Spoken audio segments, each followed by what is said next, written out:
That is true. I'm the Baba of Hindi pop and Baba of live shows. Pushpa, Pushpa, Pushpa, Pushpa, Pushpa, Pushpa, Pushpa. I've been very lucky कि जब भी कोई attitude वाला या title song का एक गाना आता है तो उसमें हमेशा वो मुझे याद करते हैं. बड़ी बड़ी मूवी फ्लॉप हो रही है. उसका रीजन क्या है कि म्यूजिक नहीं है वहां पे. पूरी बॉलीवुड इंडस्ट्री जब से शुरू हुई है, कोई भी मूवी उठाओ जिसका म्यूजिक बड़ा है, आशिकी 1 लगा लो, आशिकी 2 लगा लो, शायद लोग ये भी भूल जाते हैं उसमें एक्टर्स कौन है, लेकिन लोगों को गाने याद है. तो मौजा में भी वो एक किस्म का टाइटल सॉन्ग ही है, सिंग इज किंग, या फिर अपनी तो जैसे तैसे, जुम्मे की रात. तो जब गाना पहला ओपन होता है लकीली मेरी आवाज़ में, तो वो पूरी मूवी को भी बेनिफिट रहता है और मुझे भी बेनिफिट रहता है. वो गाना थोड़ा टंग ट्विस्टिंग था, टुन्न का टक जलंधर इंजन पिस्टन पेचा हुए. तो मुझे इतनी अकल ही नहीं थी कि यार मुझे जाके अच्छा अरेंजर लेना चाहिए, अच्छा राइटर लेना चाहिए. तो सावन लगी आग में मेरी वॉइस और अच्छी हो सकती थी. रिदमदार के साथ काम करता था, मुझे बार बार ओ माई तेन गट गट पीला, ओ माई तेन गट गट. मैं कहा भाई गट गट गट पीला. देखिए व्हाट इज गट गट. मैंने गट गट में लगा जैसे हम दारू पीते हैं या पानी पीते हैं या शरबत पीते हैं, तो एक बार में जो यूं पीते हैं उसको बोलते गट गट पीला. अच्छा ये मतलब तो गट गट. मैं क्या नहीं, गट गट नहीं हो. ओ माही मेरा शरबत वर्गा, ओ माही तेन गट गट पीला. मैंने कभी नहीं पोइट्री पढ़ी. अगर आप बुक की बात करें तो गुरु ग्रंथ साहब है, तो उसके अंदर सब कुछ ही है. yes, yes. और वो पूरी जो गुरबानी है रागों में है. मैं कभी भी आपको ये नजर आएगा मीका बेचारा नजर नहीं आएगा. मुझे ये वर्ड नहीं अच्छा लगता. मैं चाहता हूँ मीका सिंह जब बैठता है आपको देखेंगे तो आपको लगता है हाँ यार साला बैठा हुआ बंदा, को मर्द बैठा है. मैंने बहुत सारे झटके का है, स्ट्रगल वर्ड में यूज नहीं करता. तो आज जितने भी बच्चे अगर किसी और का गाना गा रहे हैं और वो भी गाना अंतर से, आपको अंतर का मतलब तो समझ होगा. हम गाना गाते थे अंतर से, जैसे है दुनिया में नहीं है आज मेरा साथ दीवाना, ये हम स्टाइल लेके आए. सोनू निगम साहब, अरिजीत, शान भाई और भी जितने आतिफ असलम, ये एक साइड हो जाती है. इस तरफ आता है हनी सिंह, दिलजीत, बादशाह, करण औजला भी आजकल चल रहा है. तो दोनों तरफ मैं टिका हूँ. तो मैं पहली बार जब उनको मिला था, शायद सलमान भाई को याद हो तो दैट वाज 98, और उनको गाने का बहुत शौक है. वो गाते हैं. वो गाते हैं, वो किसी के सामने भी गा सकते हैं. और उन वो सामने वाले से घबराते नहीं है कि यार तू सिंगर होगा, अपने घर होगा, मैं गाऊंगा. सामने इतनी बड़ी गाड़ी खड़ी है लिमोजिन, उस पर मैंने सुनिधि को बोला बैठो और उनके पापा को बोला बैठो. उठा के मैं ले गया सीधा होटल में. वो गाड़ी थी आमिर खान साहब की. अब उनका स्वीट रूम था. मुझे नहीं पता कि भाई जो हम आजकल जो बेचारे सिंगर्स घूम रहे हैं इनको वो रूम मिलना चाहिए ट्विंस बेड वाला. मुझे लगा कि हम स्टार हैं, हम स्वीट में ठहरे, पता नहीं ना. जाके मैं आमिर भाई के रूम में ठहर के जाके वो आए, बड़े प्यार से उन्होंने नॉक करा. तो मैंने खोला थोड़ा, ओ सॉरी ये आपका रूम है. मैं क्या हाँ सर ये मेरा रूम है. अच्छा अच्छा. वो बेचारे मेरे रूम में सो गए. शायद उनको अभी वो देखेंगे, शायद उनको पूरी बातें याद आ गई. अक्षय पाई जी ने मुझे जब मेरी फिल्म शुरू होने वाली थी तो मुझे थाईलैंड में मिले थे, हम दोनों का शो था. तो बड़े प्यार से मेरे रूम में आए. ओए तू मूवी बना रहे हैं? कहता तू इतना बड़ा रॉक स्टार है, तू इतना तूने नाम इज्जत कमाई, तो क्यों प्रोड्यूसर बन रहा है. दूसरी तरफ सलमान भाई, उन्होंने मुझे बोला कि यार बाजी अगर आप प्रोड्यूस कर रहे हो तो आप आओ ना पिक्चर में. मैंने उनकी बात नहीं सुनी. बट वो इतना ख़राब एक्सपीरियंस था कि मैंने एक चीज़ नोट करी, अगर वो थर्मा प्रोडक्शन है या यशराज प्रोडक्शन है तो जितने भी ये एक्टर्स होते हैं ये बहुत ज़्यादा गिर जाते हैं उनके चरणों में. वो बोलते हैं हमें अलग अलग रूम चाहिए. अरे भाई तुम शादीशुदा तो तुम्हें अलग अलग रूम क्यों चाहिए? आप लोग एक रूम में रह सकते हो ना यार. आई एम श्योर कि अगर बिपाशा, करण सिंह सुन रहे हैं, डबिंग में इतनी प्रॉब्लम है, गला खराब है, नहीं आ रहे, फलाना नहीं आ रहे, दोनों को किसिंग नहीं करनी है, दोनों हस्बैंड वाइफ है, उस पर लिखा हुआ हमने कॉन्ट्रैक्ट में कि this is a kissing scene. और जब मैं ये गाना गा रहा था तो बार बार निकास का एक अपना स्टाइल है, जो वो चाहते थे मैं ऐसे गाऊँ. तो रहमान सर बहुत स्वीट हैं, बहुत स्वीटली बोला so what is your style. प्यार की लूं मैं इतनी जल गई, ये जो क्रैक होता है. तो इसमें मैं कोल्ड प्ले बैंड को मैं कुछ नहीं बोलना चाहूँगा. बट नॉर्मली जो टिकट्स का जो फंडा है, 3 मिनट्स में टिकट्स बिक गई, कैसे पॉसिबल है यार? आई डोंट थिंक कि ये सारे हमें सिंगर्स पे रोक टोक लगानी चाहिए कि भाई तुमने ऐसा करा है. जो ऑडियंस को पसंद आता है, अगर ऑडियंस को, अब कोई भी क्लब में जा रहा हो जाके डेफिनेटली दारू ही पी गए. हाँ अगर ऑडियंस ही मना कर दे भाई आज के बाद आप ये गाने दारू पे गाने मत गाओ या गैंगस्टर सॉन्ग मत बनाओ तो समझ आती है. पर अरिजीत भाई को मैं ये मैसेज जरूर दूंगा कि आज की डेट में सिर्फ गाना चलता है. Mika Paji, your film Pushpa 2 is setting new benchmarks at the box office. What is also appealing to the viewers is the music of the film, and especially the title track. Pushpa Pushpa for which Pushpa you Pushpa Pushpa yes, for which you have Pushpa given Pushpa Pushpa Pushpa Pushpa Pushpa Pushpa तू दाढ़ी पे जो हाथ लगाए सारी दुनिया हिले. so then did you expect such a massive response for the song of the film नहीं, ऑफ कोर्स मैं हमेशा सोचता हूँ. एंड फर्स्ट ऑफ ऑल आपका वेलकम है विशाल भाई, हमेशा आपको मैं देखता आया हूँ. सो पुष्पा 2 की जो स्टोरी है, मेरे बहुत अच्छे दोस्त हैं डीएसपी, उसका शॉर्ट नेम है DSP, Devi Prasad. Is a Devi very Prasad. Talented guy and मैंने काफ़ी उनके साथ तेलुगु सॉन्ग्स करे हैं पहले. And when it comes to Pushpa, तो उन्होंने specially call me to Bangalore. I went there for recording. तो उन्होंने बोला ये गाना है पुष्पा पुष्पा पुष्पा. और वो जो स्पेशली वॉइस है ना पुष्पा पुष्पा, वो कंप्यूटराइज वॉइस है जिसके अंदर मैं और नकाश दोनों हैं. yeah उस एक पर्टिकुलर पुष्पा पुष्पा पुष्पा के अंदर. तो जब ये गाना मैंने रिकॉर्ड किया था, आई थिंक पूरा हमारा 4 घंटे लग गए थे. इस गाने को नहीं लगे थे, हिंदी वाले वर्जन को. मैंने तेलुगु वर्जन भी गाया, okay उसको बहुत लंबा टाइम मुझे लगा. But overall when it comes to attitude, तो I am very lucky, I have been very lucky कि जब भी कोई एटीट्यूड वाला या टाइटल सॉन्ग का एक गाना आता है तो उसमें हमेशा वो मुझे याद करते हैं. और ऑफ कोर्स मैंने सोचा था ये गाना बड़ा होगा, तो उस तरीके से ही मैं गाने को गाता हूँ. जब भी मैं कोई टाइटल सॉन्ग गाता हूँ, लकीली वो गाना हमेशा बहुत बड़ा हिट होता है. एंड उससे बड़ी बात है कि पुष्पा 2 जो मूवी है वो भी सुपर हिट मूवी है एंड बहुत ही अच्छी मूवी है. बहुत ही अच्छा काम करा है अल्लू अर्जुन ने. but have you listened to the Tamil and Telugu versions of the song हाँ, तेलुगु वर्जन मैंने गाया साथ में. do you listen to your own song मैं बिल्कुल सुनता हूँ. रिस्पॉन्स तो अब सुनना क्या है, तो हर जगह मैं अगर सोशल मीडिया ओपन करता हूँ तो एक ही गाना चल रहा है. एंड आई थिंक इसको गाने को भी 6 महीने हो गए. 6 महीने से वो सिर्फ पुष्पा पुष्पा, मतलब ऐसा कोई जगह नहीं जहाँ पे पुष्पा का गाना उन्होंने प्ले नहीं करा हो. इवन क्रिकेट मैचेस में भी ये गाना चला है बहुत. so then like you said it took you 4 hours to record just the Telugu version हाँ. but who all were present during the song recording क्या Allu Arjun भी थे नहीं, अल्लू नहीं थे, but Devi Prasad the whole night he was there. And हाँ, एक और उनके साथ उनके असिस्टेंट होते हैं. सो बहुत मज़ा आया जब ये रिकॉर्डिंग थी. And he is a very talented guy. Not कि पुष्पा 2, आप पुष्पा 1 देखो, उसमें सारे जो गाने उनके सुपर हिट है. और मेरा ये एक मैसेज है पूरी बॉलीवुड इंडस्ट्री को. I also belong to a Bollywood industry. कि क्या होता है कि ये लोग जब मूवी बनाते हैं, बहुत सारी मूवी का आपने रिजल्ट देखा होगा, बड़ी बड़ी मूवी फ्लॉप हो रही है. एंड जिनकी फ्लॉप मूवी उनको पता भी हो रहा है. उसका रीज़न क्या है कि म्यूज़िक नहीं है वहाँ पे. आप पूरी बॉलीवुड इंडस्ट्री जब से शुरू हुई है, कोई भी मूवी उठाओ जिसका म्यूज़िक बड़ा है, आशिकी 1 लगा लो, आशिकी 2 लगा लो, शायद लोग ये भी भूल जाते हैं उसमें एक्टर्स कौन है, लेकिन लोगों को गाने याद है. बिल्कुल आज मैं आपसे गाना पूछता हूँ, चुरा लिया है तुमने जो दिल को, नजर नहीं चुराना सनम. आपको उसका एक्टर नहीं याद होगा, लेकिन आपको हीरोइन याद होगी, because Zinat Aman Zeenat Aman, the gorgeous Zeenat Aman. तो म्यूजिक का बहुत बड़ा इम्पैक्ट है जो हम लोग भूल जाते हैं, भूल भी रहे हैं. you're right सडनली उनको लगता है हमने स्टोरी बना दी, मारपीट कर दी, ये कर दिया. अरे भाई, हमारी इंडस्ट्री पूरे वर्ल्ड में टिकी क्यों है? Because of the music. आज भी हम लता जी का गाना सुनते हैं, लग जा गले, इतने सालों पुराना वो गाना है. तो जब भी म्यूजिक अच्छा आएगा, फिल्म सुपरहिट होने ही वाली. और भी जो मेरे सुपरस्टार जिनके साथ मैंने पहले काम करा, भाई मेरी आवाज़ ना लो लेकिन गाना अच्छे लो, म्यूजिक अच्छा लो, ताकि आपकी मूवी सुपरहिट जाए. सबसे बड़ा एग्जाम्पल है पहले पुष्पा 1, yeah बिकॉज कोविड के टाइम वो फिल्म आई थी. I think because of the music Bollywood दोबारा वापस आया था, जो भी उसके गाने सुपरहिट गए. सबसे बड़ा एग्जाम्पल अभी एनिमल, yes भूल भुलैया. yes जब भी गाने Ashiki अच्छे 2 हैं, Ashiki 2 Aashiqui is a 2 big तो example biggest example हो, हाँ, एक बिगेस्ट एग्जाम्पल.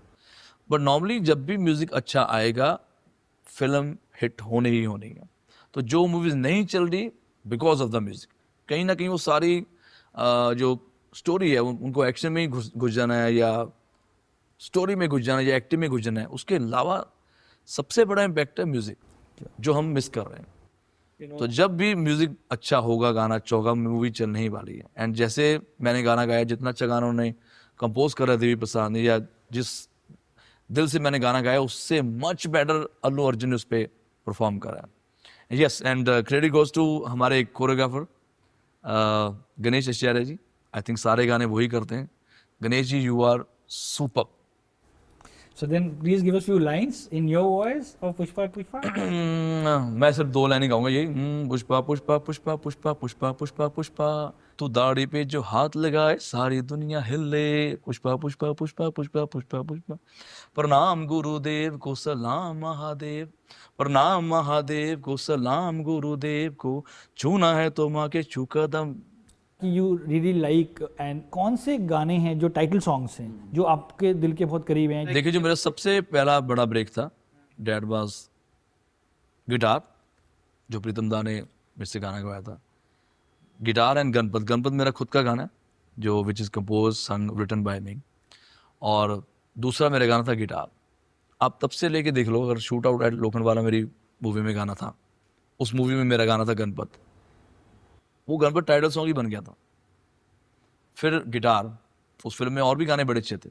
मौजा मौजा सबसे बड़ा एग्जांपल, जिसके अंदर पूरी एल्बम ही सुपर हिट है, सभी सिंगर्स ने कमाल का उसमें गाने गाए हैं, जिसमें से मेरा एक गाना है मौजा ही मौजा।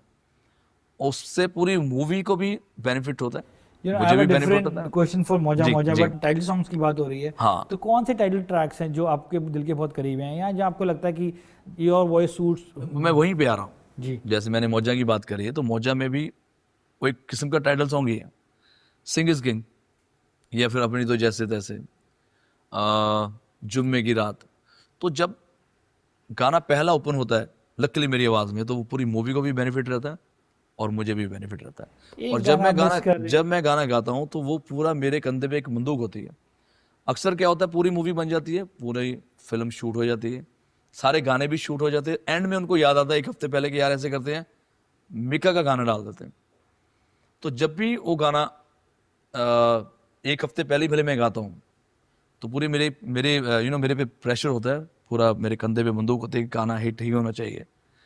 थैंक गॉड, रब दी बड़ी मेहर है, वाहिगुरू दी मेहर है, and thanks to my all wonderful fans, ये गाना आते ही सुपर हिट हो जाता। एक गाना आप शायद मिस कर रहे हैं। आज वो की गाना बाटी। था, द गाना वाज ओए लकी लकी ओए। ओए लकी लकी ओए। इट वाज अ वेरी कोकी सॉन्ग। क्या यादें हैं आपकी टू रिकॉर्ड दैट? वो गाना थोड़ा टंग ट्विस्टिंग था, बहुत ही सिंगिंग वाइज नहीं मुश्किल था, लेकिन उसको याद करना। ओम टुन्न का टक जलंधर, इंजन पिस्टन पेचा होए, डिक्कियां बोनट क्लच प्लेटा, मोगे शमोगे बेचा होए, दुध मलाई कुक्कड़ शुक्कड़ कर बर्गर शर्गोरे, तू ही वरिष्ठ तू ही कलेक्टर फिर भी सलाखा अंदर होए। तो काइंड ऑफ रैप और टंग ट्विस्टिंग, और बहुत अच्छी याद है मेरी। और वो गाना आई थिंक सुपर हिट रहा। वो हमारी स्नेहा ने उसका म्यूजिक किया था, पूरी फिल्म के एक्चुअली म्यूजिक बहुत अच्छा था। If we look at your filmography, you're only associated with super hit song, and mostly those are dance peppy numbers For last 25 years. from last 25 years. Then do you know what is it about your voice that makes it so special? That you can say God gifted. And मैं ज़्यादा उसमें efforts नहीं लगाता जब भी मैं कोई गाने गाता हूँ। हाँ, उसमें एक मेरा एक वखरा सा एक मैं स्टाइल और स्वैग लेके आता हूँ, और आई थिंक मैं लकीली अभी जब से मैं आया हूँ, उससे पहले तो सारे लेजेंड्स से ही हैं, मैं अपने आपको लेजेंड्स में नहीं गिनता, पर जब से मैं आया हूँ लकीली मेरी जो एक आवाज़ है वो आपको रेडियो पे भी दिखाई देती है। अक्सर लोगों की आवाज़ रेडियो पे सुनाई देती है, और मैं कभी किसी गाने को प्रमोट नहीं करता।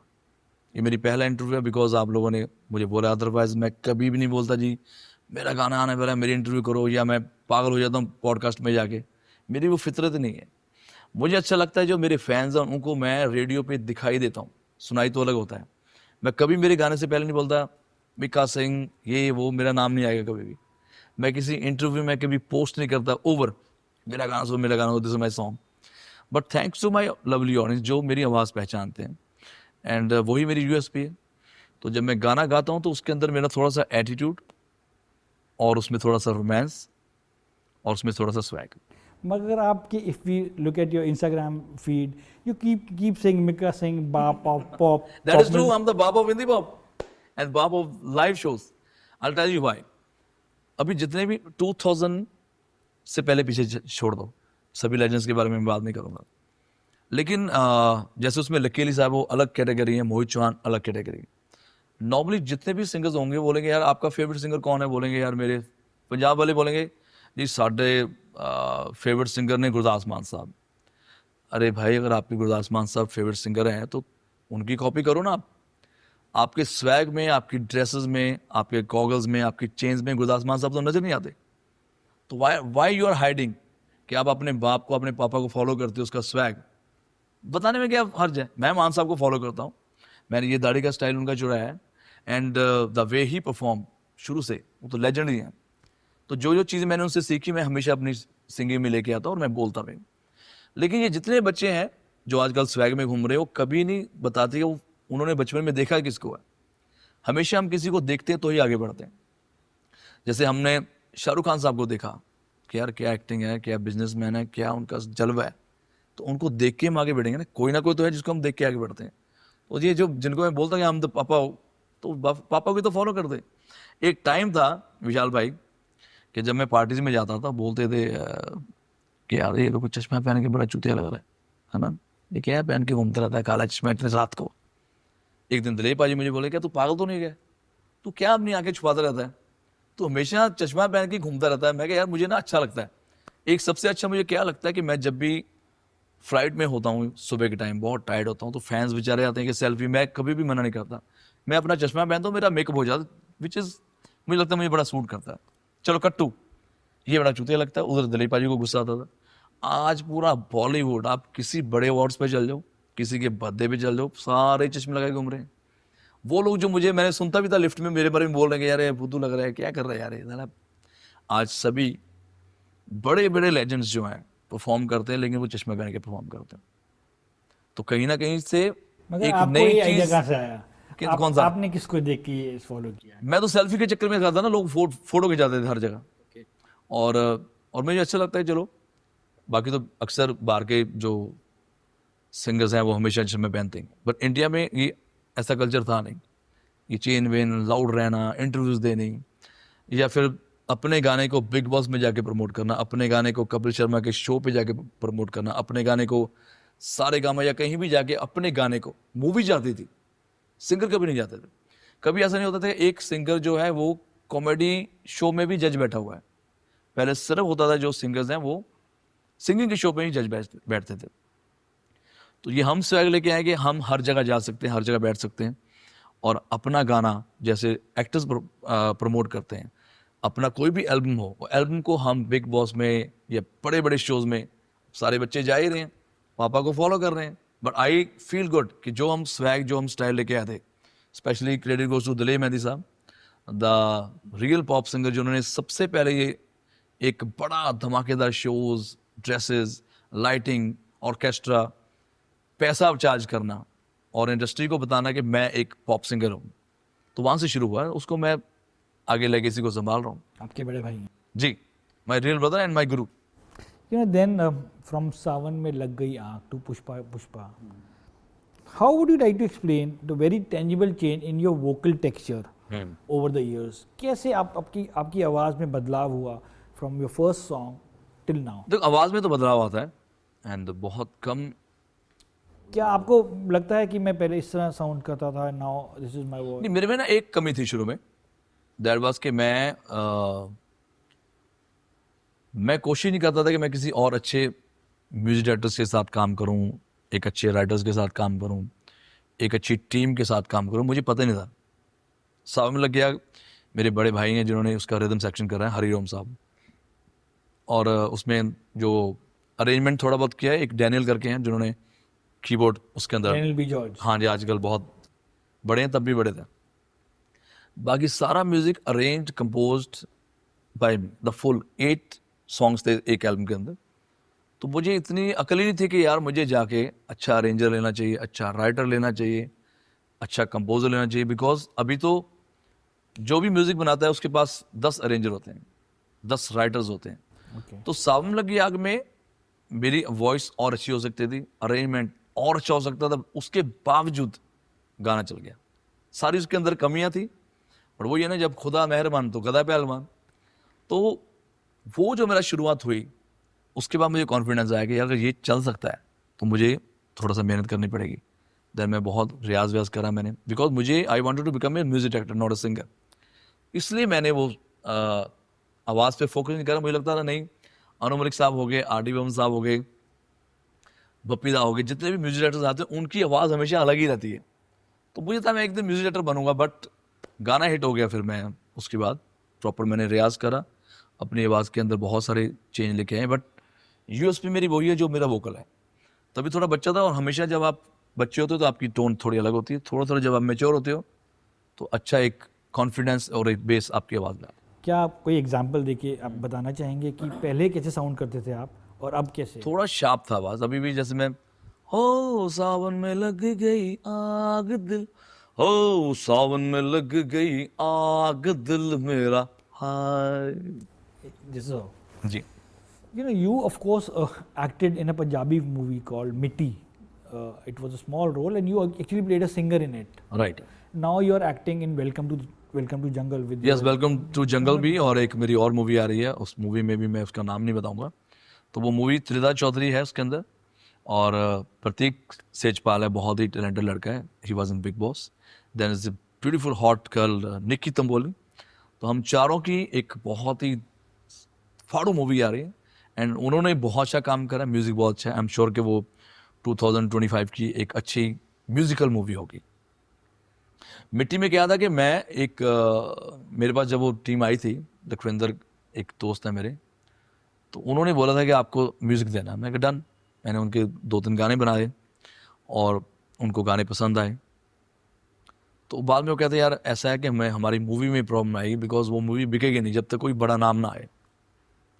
मैंने उनको पहले तो मैंने कहा ठीक है बताइए क्या करना है। भाजी तानू एक्टिंग करनी होगी। मैं कहा यार ना मैं इतना फिट हूँ, उस वक्त गोलू मोलू सा मैं हूँ ना, मुझे एक्टिंग का शौक है, मेरा अच्छा काम चल रहा है, और जो अच्छा खासा सुपरस्टार एक नाम फेम मनी कमाता है वो मेरे पास है, तो मैं खाम का एक्टिंग करके ना काम खराब हो जाएगा।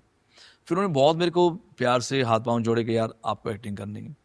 तो मैंने कहा ठीक है एक काम करो कि मुझे एक चौथा रोल दे दो, ताकि कल को अगर फिल्म ऊपर ऊपर नीचे हो तो भाई जो मेन हीरो उस पर आए।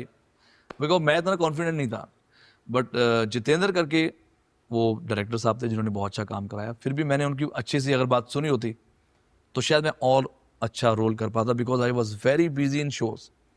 तो उस मूवी में आप देखोगे कभी मैं पता हूँ कभी मोटा हूँ, तो मैं जब भी उनको डेट्स देता था तो उस हिसाब से उन्होंने मेरे से काम लिया। बट मूवी का जो रिजल्ट है ऑल ओवर वर्ल्ड में, जो स्पेशली मेरे जितने भी पंजाबी फैंस हैं, उनको वो मूवी बहुत ही अच्छी लगी, और उसके गाने भी सुपरहिट गए।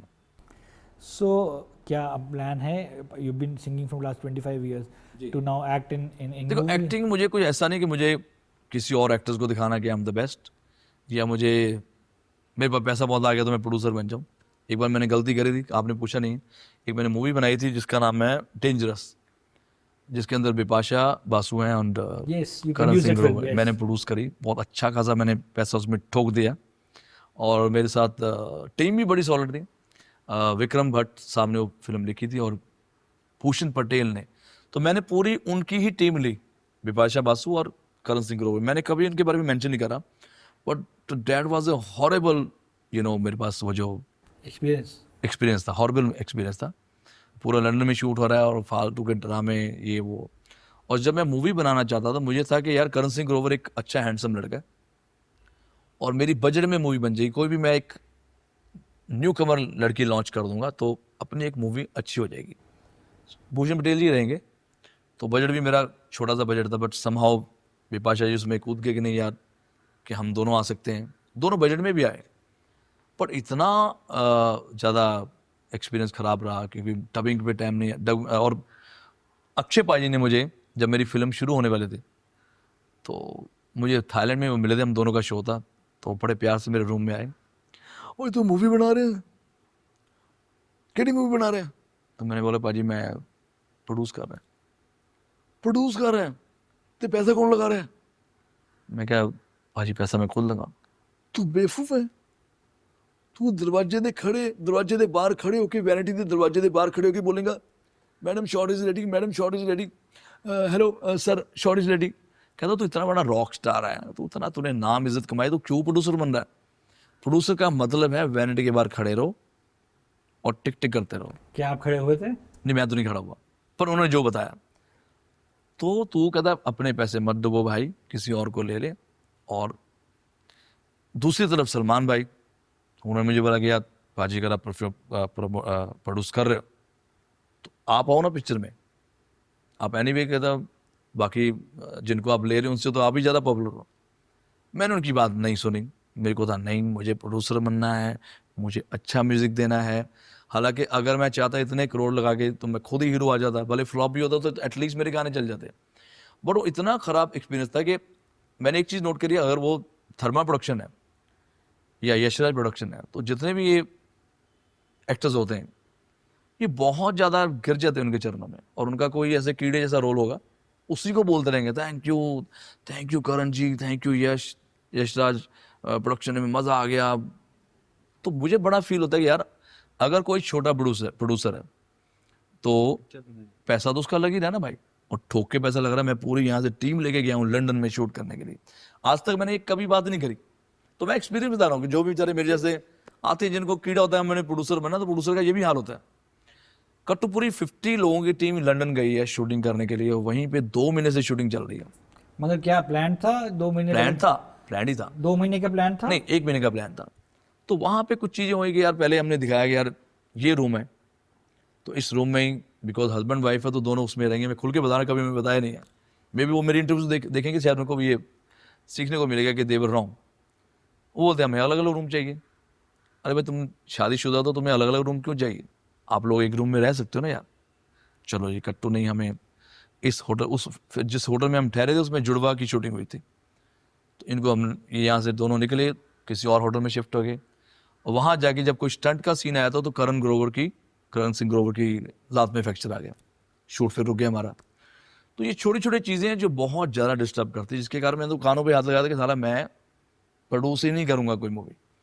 तो ये मेरा एक्सपीरियंस बहुत ख़राब था। आई एम श्योर कि अगर बिपाशा करण सिंह सुन रहे हैं, डबिंग में इतनी प्रॉब्लम है, गला ख़राब है, नहीं आ रहे, फलाना नहीं आ रहे। मुझे होता है कि जब आपको पेमेंट पूरी मिल रही है जितनी आप मांग रहे हो और पूरा हमारा खर्चा हुआ है, तो आई थिंक जितने भी मेरे न्यू कमर्स या जितने भी प्यारे प्यारे एक्टर्स हैं जो सोचते हैं कि हम क्यों पीछे रह गए लाइफ के अंदर, या हम मीका सिंह की तरह इतने सक्सेसफुल अमीर क्यों नहीं बन पाए, इसका रीज़न है कभी भी किसी अपने प्रोड्यूसर को, अपने क्लाइंट को आप दुखी मत करो।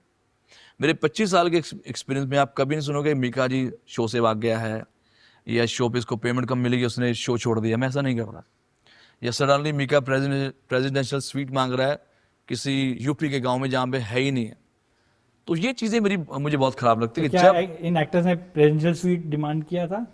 नहीं, मतलब फालतू का टाइम गया मेरा 6 महीने, जहाँ मेरी चीज़ मूवी हमारी 1-2-3 महीने में ख़त्म होनी थी, उसमें बहुत लंबा टाइम चल गया।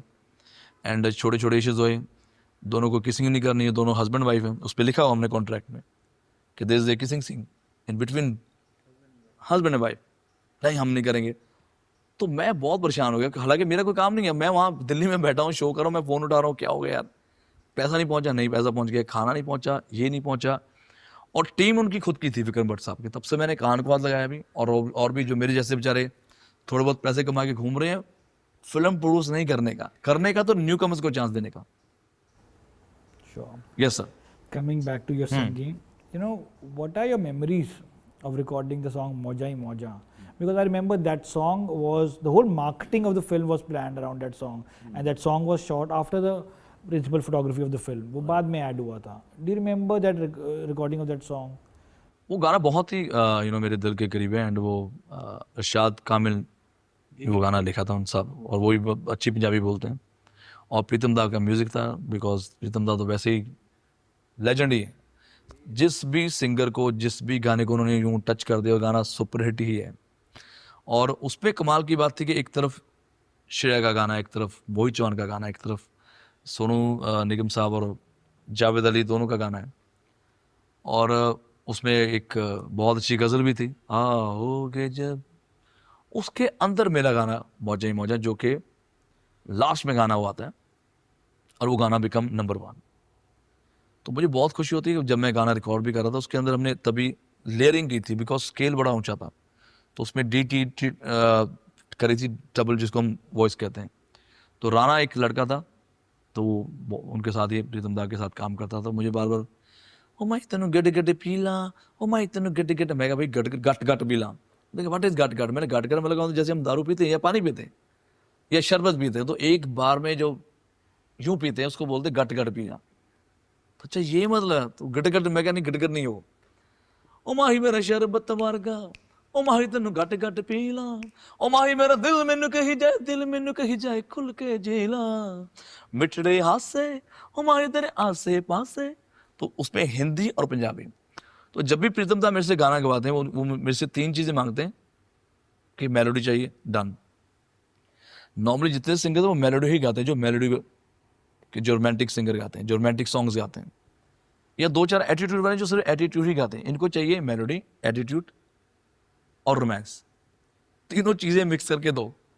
पर थैंक यू प्रीतम दा, जैसे जैसे इन्होंने मुझे बोला है मैं कोशिश करता हूँ कि वैसा ही वो काम हो, तो उसका रिजल्ट बहुत अच्छा है। तो आज उसको गाने को 17 साल हो गए। बट उस गाने से एक नया ट्रेंड स्टार्ट हुआ था बॉलीवुड में, to market film, to plan film marketing around the song, and then that was followed by your other song Jugni from Tanu Verma. Well वो मेरे लिए बहुत प्यारा और बहुत अच्छा मोमेंट इसलिए था बिकॉज सरोज जी का मैं बहुत बड़ा फैन हूँ।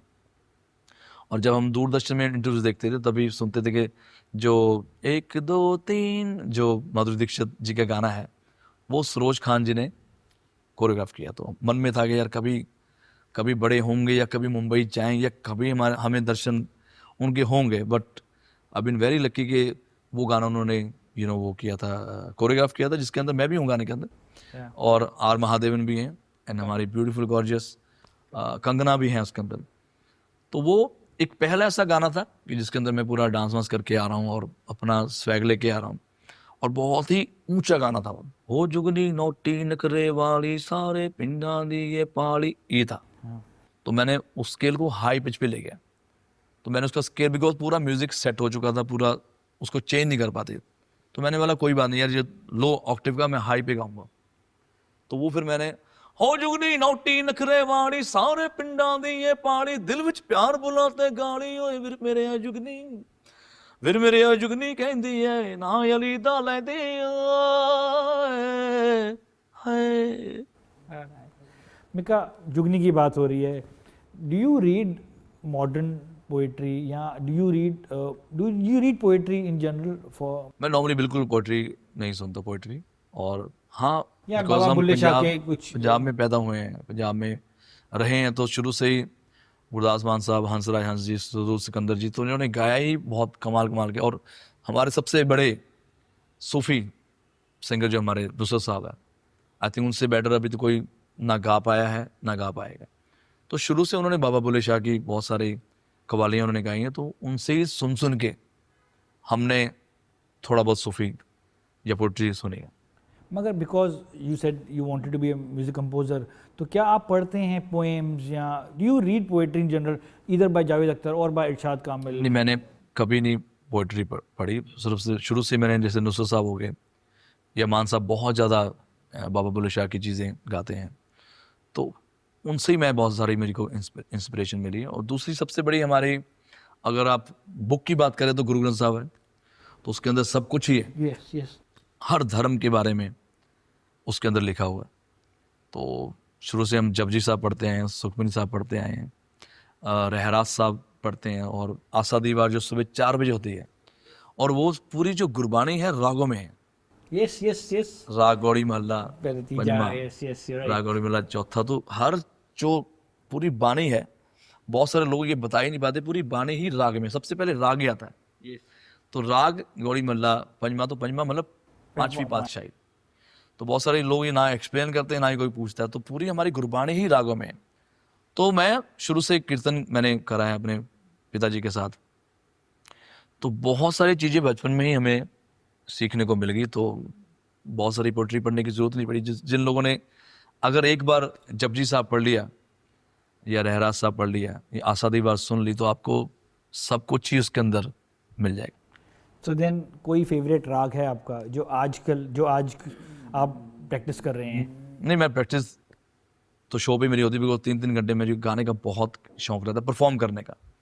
मुझे घर पे गाने का नहीं इतना शौक होता। आई एम नॉट ए महफिल वाला सिंगर नहीं हूँ, कभी कभी गज़ल गुजल मैं गा देता हूँ, लेकिन नॉर्मली मैं परफॉर्म ही करता हूँ। मगर कोई फेवरेट राग है आपका जो आपको? जी, मतलब शुरू से ही आई थिंक जब आप शुरू ही करते हैं तो 2 ही राग होते हैं, या तो राग भोपाली होता है या यमन राग होता है, या यमन कल्याण।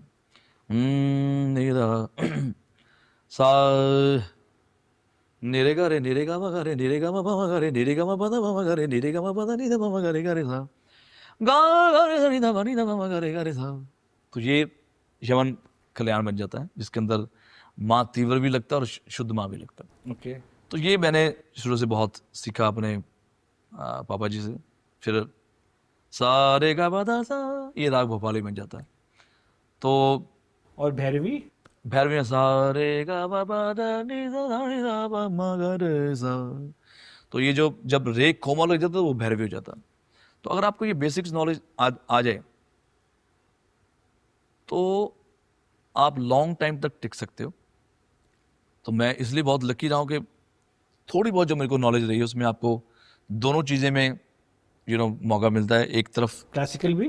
क्लासिकल भी और एक तरफ वेस्टर्न भी। वेस्टर्न में इसलिए मुझे आता है क्योंकि मैं गिटार बहुत अच्छी बजाता हूँ। और 8 साल मैंने गिटार बजाई है। दिलीप जी के साथ भी बहुत काम किया है मैंने एज ए गिटारिस्ट। कोई जागरण नहीं छोड़ा जहाँ पे जागरण में मैंने गिटार प्ले करी है, ड्रम प्ले करा है, कभी कभी तालियां भी बजाई है, जय माता दी। तो ये शुरू से जो हमने एक हसलर की तरह स्ट्रीट जिसको बोलते हैं स्ट्रीट फाइटर, स्ट्रीट स्मार्ट की तरह हमने जो काम किया है ना, ये उसी का नतीजा है कि हमने हर कुछ लाइफ में देखा है। तो हमें ना आप देखोगे ये बेचारा बाइपोलर है या इसका ये हो गया, ये झटका खा लिया है, या आजकल वो बेचारा सैड फीलिंग कर रहा है, आजकल वो उसको कुछ ये हो गया, ये आप चीज़ें मेरे अंदर दिखाई नहीं देंगी आपको। मैं कभी भी आपको ये नजर आएगा मीका बेचारा नजर नहीं आएगा, मुझे ये वर्ड नहीं अच्छा लगता। मैं चाहता हूँ मीका सिंह जब बैठता है आपको देखेंगे तो आपको लगता है हाँ यार साला बैठा हुआ वो बंदा, को मर्द बैठा है। ये नहीं आज मेरे ये हो गया, आज मैं सैड हो गया, आज मैंने थप्पड़ खा लिया, आज मेरे को जूता फेंक दिया। मेरे शो पे ऐसा नहीं होता, बिकॉज मैं 25 साल से इस इंडस्ट्री में मैं हूँ और कोई तुक्का लगा के फ्लूक लगा के मैं नहीं आया हूँ। मैंने बहुत सारे झटके खाए, स्ट्रगल वर्ड में यूज़ नहीं करता। आई डोंट लाइक हाँ मैं स्ट्रगल करता था जब मैं 100 रुपया लेता था। हाँ ऑफकोर्स मैं 100 रुपया लेता था गिटार प्ले करने का, कई बार तालियां बजाने का 50 रुपये मिलते, उसमें गलत बात क्या है? आपकी हैसियत से, आपकी हैसियत के हिसाब से आपको लाइफ में पैसे मिलते हैं। हाँ किस्मत है, भगवान साथ में है कि जो सोचा था उससे कहीं ज़्यादा हमें मिल गया। बट आपको काम के लिए कभी भी ना नहीं करने का। Is that why you are successful in both of these sort of sections? देखो यार, जब आपने ट्रेन का सबसे पीछे वाला नॉन एसी, वैसे तो पूरी हमारी ट्रेन में ही पूरी एसी नहीं था, उस पर भी सबसे पीछे वाला डिब्बे के अंदर भी अगर आप ऊपर सोते हो जहाँ पे सामान रखते हैं, आप शायद वो जगह किसी ने, जो नए नए बेचारे नमूने आ रहे हैं सो कॉल स्टार्स, इन्होंने वो जगह देखी नहीं है। और उसके लिए ये नहीं कि वो जगह आपको देखनी है, लेकिन आपको पता होना चाहिए कि लोग कैसे आगे बढ़ते हैं, क्या क्या उन्होंने देखा है। जब तक आप लोगों की गाने, जैसे हम लाइव शो में गाते हैं, मैंने देखा है, मैं अपने गाने गाता था। मैं अपने गाने क्यों गाता था? क्योंकि मैंने जिन सिंगर्स को देखा था वो भी अपने ही गाने गाते थे। अब गाना ही एक है, सावन में लग गई, तो उसके अलावा आप क्या करोगे? 3 घंटे का आपका शो है। देन दिलीप जी का भी एक ही गाना आया था, तारा रारा। पूरा 3 घंटे का शो आप कैसे चलाओगे? आपके पास जुम्मे जुम्मे 4 गाने हैं, 4 गाने में इतनी बड़ी लाइटिंग करके आप कूद कूद के गाओगे, कैसे चलेगा? रिपीट नहीं होगे। रिपीट के लिए हम दोनों भाई ने प्लान किया, हम दोनों एक साथ काम करते थे कि हम आज के बाद सभी सिंगर्स के गाने गाएंगे, नो मैटर वो गाना चाहे किशोर कुमार साहब का हो, चाहे गुरदास मान साहब का हो। हमारी ईगो खत्म करेंगे, हमने शो हिट देना है। तो आज जितने भी बच्चे अगर किसी और का गाना गा रहे हैं, और वो भी गाना अंतर से, आपको अंतर का मतलब तो समझ होगा, हम गाना गाते थे अंतर से, जैसे है दुनिया में नहीं है आज मेरा सा दीवाना, हर किसी की जुबां पे है मेरा ही तराना, सबकी जुबां पे है यही बात, छाया है मेरा ही नशा है हो बचना। यहाँ से गाना शुरू होता है। ये हम स्टाइल लेके आए हैं। और अगर कोई भी ये मेरी इंटरव्यू देख रहा है और बोलेगा नहीं हम लेके, ये स्वैग ही हम लेके आए हैं कि भाई गाना हम अंतरे से उठाएंगे। सपोज सजाऊंगा लुट कर भी तेरे बदन की डाली, आज तक जितने भी रिमिक्सेस आ रहे हैं आप यही देखेंगे उसके अंदर वो अंतरे से गाना उठा रहे हैं। तो हम दोनों भाई ने ये डिसाइड किया कि हमें सुपर हिट शोज करना है, और सुपर हिट शोज के लिए आप सभी के गाने गाओगे। हमारे बाद ये ट्रेंड शुरू हुआ कि जब भी कोई गाना, जो भी पॉपुलर सिंगर है वो गाने में किसी और सिंगर का गाना गा रहा है, डेट मीन्स उसको शो को हिट करना है। अपनी ईगो नहीं देखनी कि गाना हम उसका क्यों गा रहे हैं या अपना गाना क्यों गा रहे हैं। तो ये ट्रेंड हम दोनों भाइयों ने शुरू करा कि मेडले बैक टू बैक, जैसे और देखा जो तुझे यार दिल में बजी गिटार, मर जाएंगे मिट जाएंगे, काम कोई कर जाएंगे, ये भी अंतरे से उठा रहा हूं मैं, ठीक है सेलिब्रेशन नाचो दाना, इसको बोलते हैं मेडले। मेडले के अंदर एक ही सुर, एक ही राग और एक ही लय। अगर सिक्सेट है, दादरा है, तो हम उसके उसके अंदर ही सारे गाने गाएंगे। जैसे कि ओके देखा जो तुझे यार दिल में बजी गिटार, चिंता ता चिता चिता चिंता ता ता, आज की पार्टी मेरी तरफ से मिलेगी मिलेगी, कभी तो मिलेगी, सभी को मिलेगी, होगा चमत्कार। तो इसको हम बोलते हैं मेडले। सावन में लग गई आग दिल में रहा, हो सीटी बजाए दिल धड़काए, तुम पर हम हैं अटके यारा, लैला में ले। तो जितने भी मेडली अगर आप शो पे देखेंगे, 99% ये वो मेडली है जो हमने तैयार करी थी और वही चल रही है। एंड अच्छी बात है, इस भरोसे अगर सभी का काम चल रहा है, why not. so when you do shows across say America and you have many shows lined up, how different is your playlist for each show? Are the same song आप हर शो पे सेम गाने गाते हैं या थोड़ा मैं playlist अलग गाने होता है? गाने सेम गाता हूँ। मैं उसका थोड़ा आपको बताता हूँ कि जैसे हर साल या हर 6 महीने में ना, मैं अपनी एक ऑडियंस नई ऑडियंस सेट करता हूँ। जो पुराने वाले मेरे हार्डकोर फैंस हैं वो तो कहीं जाएंगे नहीं। और ऐसा भी होता है कि बहुत सारे लोगों को पता नहीं कि मैंने 100 गाने गाए हैं, उनकी सुई अटकी है, सावन में लग गई, पाजी वो गाना गा दो। बहुत सारे लोग हैं जिनको मैं बॉलीवुड के थ्रू मेरे फैंस जानते हैं, ऑडियंस, उनको सुबह उन्हें नाते चाहिए, जुम्मे की रात चाहिए, बॉलीवुड चाहिए, कईयों को समथिंग समथिंग चाहिए। तो मैं हर साल एक नई ऑडियंस तैयार करता हूँ कि यार ये जो ऑडियंस है शायद ये मुझे पसंद नहीं करते। तो मैंने जैसे दमादम मस्त कलंदर जो था, वो एक मूवी डी डे पिक्चर में आया था, और मैंने बहुत उनको रिक्वेस्ट कर दी कि यार ये गाने में अगर निखिल अडवाणी ना, बहुत अच्छे डायरेक्टर हैं, और हमारे शंकर महादेवन साहब का ये म्यूजिक है। तो मैंने बहुत कोशिश करी कि ये गाना अगर मेरे साथ हनी सिंह गा दे तो मज़ा आ जाए। तो वो बोलते यार हमारी जो मूवी है इसकी स्टोरी पुरानी है, तो इसके अंदर हनी सिंह फिट नहीं हो रहा। मैं यार फाड़ देगा यार, नया लड़का है, न्यू कमर है, और ये आने वाला तूफान है, अगर ये गाना हम दोनों मिलके गाएंगे तो बहुत बड़ा हिट हो जाएगा। तो निखिल सर को नहीं समझ आई, उनकी टीम को मैंने बोला यार आपकी फिल्म कितने की है? मैं बहुत मुंह बड़ा बहुत बड़ा है ना, बिग माउथ है। वो तो 50 करोड़ की। मैं क्या आपको मैं 50 करोड़ कमा के दिखाऊंगा इस एक गाने से। हंसने लगे। खैर छोड़ो, उन्होंने वो गाना नहीं रिलीज किया, उन्होंने अपना ही डी-डे में गाना करा। कट टू, मैं उससे पहले हनी को प्रॉमिस कर चुका था कि हमारा गाना बहुत बड़ा है, हनी तरह गाना फिल्म में आएगा। हनी उस वक्त था LA में, तो मैं कहा यार तू ये मेरा गाना है, वोकल भेजा, तू अच्छा से बना के भेजो वहाँ से। उसने 4 चांद लगा दिए गाने में। कट टू, वो फिल्म का भी गाना थोड़ा बहुत चला। 6 महीने बाद मैंने दमादम मस्त कलंदर वीडियो बनाया, वीडियो, और मैं और हनी सिंह, और वो गाना नंबर 1 चार्ट पे गया। और आई थिंक वो हनी सिंह का पहला गाना जिसमें अंदर no girls no guns no drugs. तो मुझे होता था कि यार ये जो गाना है, जैसे जब हमारे जो सिंधी भाई हैं या बहुत सारे मुस्लिम भाई हैं, उनको ये गाना बहुत पसंद है, ये गाना होना चाहिए। सेकेंडली मैंने देखा कि गुजराती जो है कम्युनिटी, वो मेरे से थोड़ा सा दूर है, उनको मेरे गाने पसंद है। फिर उनके लिए मैंने बनाया था सोने गुजरात ने सुन मारी बात ने, ऊँग ना आवे मन सारी सारी रात ने। तो कोशिश करता हूँ कि हर बार न्यू ऑडियंस के बीच में जाऊँगा। सो देन एक बहुत इंटरेस्टिंग हाईलाइट है आपके म्यूजिकल जर्नी की, you know you have spoken about Yo Yo Honey Singh. So if you see in Bollywood there are two sections. One is that belongs to Badshah, Yo-Yo Honey Singh. These are pop side of singers that belong to Bollywood. And then there's playback singers like Shan, Arijit Singh. And Sonu but Nigam, you, Sonu Nigam Sonu Nigam, both sides. जी, But, जी. but I'm saying what is special about you is you're a very good playback singer. yes. So as in the pop space, how do you manage this? Very good question Vishal ji. It's I think I am blessed.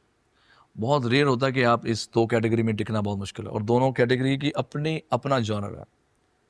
Sonu Nigam साहब, अरिजीत, शान भाई, और भी जितने आतिफ असलम, ये एक side हो जाती है. इस तरफ आता है हनी सिंह, दिलजीत, बादशाह, करण औजला भी आजकल चल रहा है.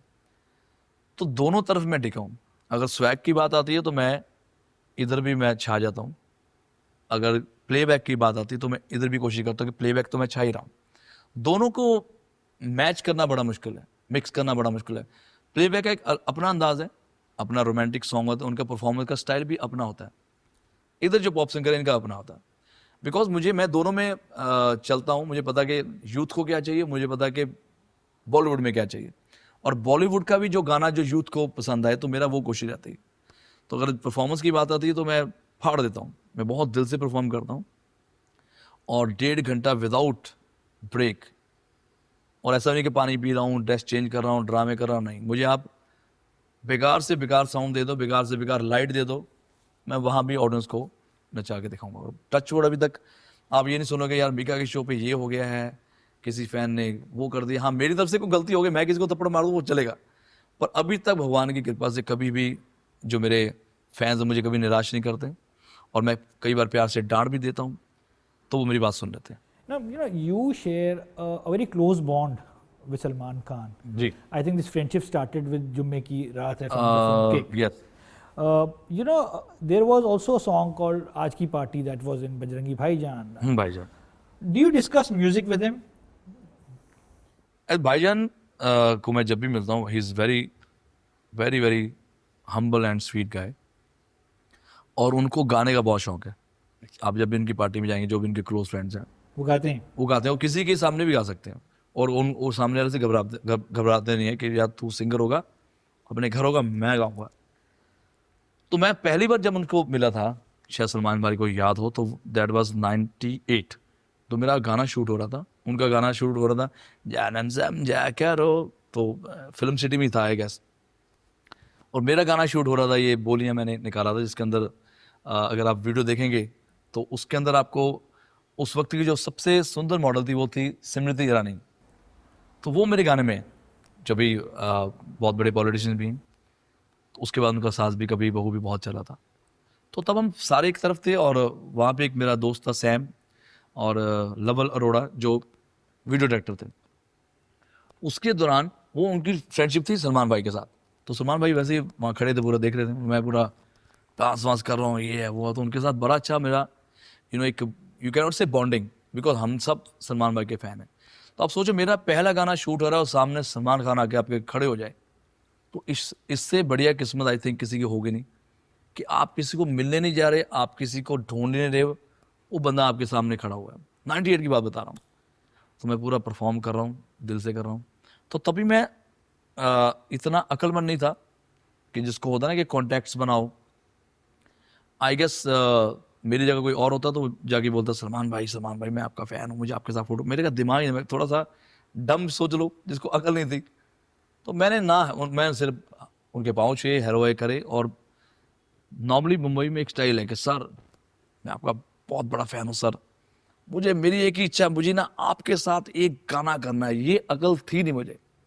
कट टू 98 में हम मिले, बहुत हग वग करा, और वो बहुत ही 1998, आज से 25 साल पहले। ओके। शूटिंग चल रही है, उसके बाद मैं कभी मिला नहीं, ना मैंने कभी हाई करी, ना मुझे अकल थी, ना कोई मैनेजर था कि भाई चलो सर कभी आपसे मिलें। आजकल तो बच्चे जितने मेरे चेले हैं फटक से हीरो की गोद में जाके बैठ जाते हैं, पड़ोसी की, सीखा पापा से उन्होंने। अब कट टू 2012, उनका गाना था ये वाला, बहुत ऊंचा था, मैं उतरा या जी इश्क दे अखाड़े, बजा दे देसी बीट ढोलिया, ट्यों ट्यों ट्यों ट्यों ट्यों ट्यों ट्यों ट्यों। ये जो गाना था बहुत ऊंचा था। तो पता नहीं सलमान भाई के मन में आया कि यार ये गाना मीका को बोलो गाए। तो गाना था हिमेश भाई का, और बहुत ऊंचा उन्होंने स्केल रखा था, जो पॉसिबल नहीं था मेरे लिए कि शायद मैं गा पाऊँ या ना गा पाऊँ, लेकिन मैंने समहाउ मैनेज करा, बिकॉज बहुत ही ज़्यादा ऊंचा, बहुत ऊंचा। तभी थोड़ी सी हेलो हाई हुई। फिर उसके बाद दूसरा गाना मुझे मिला, 12 महीने में 12 तरीके से तुझको प्यार जताऊंगा मैं। तो तभी मैंने थोड़ा सा तो आवाज़ के अंदर चेंज करा, बिकॉज मैं फिर सलमान भाई की बॉडी लैंग्वेज समझने लगा कि उनको जैसे वो चलते हैं तो थोड़ा मर्दाना आवाज़, सॉलिड आवाज़ चाहिए उनके लिए। हालांकि स्केल बहुत ऊंचा था वो भी, और वो भी अगेन वो प्रीतम दा का म्यूजिक था। डीएसपी का गाना था वो? नहीं, वो ऐसे ओरिजिनली डीएसपी के था, तो Indian version I guess Pritam दा ने वो बनाया था। उसके बाद फिर सीधा ही मिला जुम्मे की रात। तब तक मैं मुझे समझ आ गया था कि सलमान भाई को ये टोन चाहिए। फिर लगे 440 वोल्ट छोड़ने से तेरे, सुल्तान। छूने से तेरे, छूने से तेरे, छूने से तेरे। तो ये गाना मिला। फिर बैक टू बैक मैं सलमान भाई का पूरा एक एटीट्यूड समझ आ गया यार, ऐसा ही गाना उनको चाहिए होगा। देन फिर ये थी अपने आज की पार्टी। तो ये गाना फिल्म में था ही नहीं, और बिकॉज वो पूरी मूवी बजरंगी भाईजान बहुत ही एक इमोशनल और बहुत आई गेस एक सैड काइंड ऑफ उसकी जो इमोशनल स्टोरी थी, जिसके अंदर कोई डांसिंग नंबर था ही नहीं। और सलमान भाई अड़ गए कि नहीं यार मुझे एक गाना डालना। तो आई थिंक कबीर जो डायरेक्टर थे उन्होंने भी मना कर दिया कि यार भाई कि सर इसमें ज़रूरत नहीं है। तो उन्होंने सलीम साहब को भी बोला कि इस पूरी मूवी में कोई पार्टी का गाना चाहिए नहीं है। पर भाई तो भाई हैं, प्रीतम दा को पकड़ा, उन्होंने आज की पार्टी गाना बनाया। और मुझे याद है कि मैं कनाडा में था और सुबह के 4 बजे होते उधर के, इधर से प्रीतम दा का फ़ोन आया कि गाना गाना है, मैं गा रहा हूँ मैं आज की पार्टी। और वहाँ पे एक बहुत आजकल लड़का चल रहा है, उसका नाम है दीप चंडू। तो बहुत प्यारा लड़का है, बहुत पॉपुलर है, शायद आप देखेंगे तो आपको समझ आ जाएगा। मैंने उसको बोला यार मैं तेरे स्टूडियो में आ रहा हूँ, और ये 4 बजे मैं कहा यार करना पड़ेगा। तो वहाँ पे गए हम, रात को 4 बजे जाके हमने ये गाना रिकॉर्ड करा। जैसे सोने का टाइम आया उसके 7 बजे भूषण कुमार जी का फ़ोन आया कि यार थोड़ी सी लाइन तेरे को चेंज करनी पड़ेगी और फटाफट करना। तो ये जो हार्ड वर्क, इसको हम हार्ड वर्क नहीं बोलते, इसको हम बोलते कि काम करने की इच्छा होनी चाहिए आप, डेडिकेशन। डेडिकेशन। मैं वहाँ कुछ आम तो तोड़ नहीं रहा, बैठा हूँ रात को, कोई बात नहीं, या घूमता हूँगा। तो अगर आपको मौका मिला है, आपको गाना रिकॉर्ड करना है, तो आपको करना चाहिए। तो ये मैंने हमेशा कभी भी काम के लिए नो ही नहीं बोला। भले लाइफ में बड़ा मेरा एटीट्यूड है, स्वैगर, लेकिन काम को लेके कभी स्वैग एटीट्यूड नहीं आता। मुझे लगता है काम जो है वो भगवान है।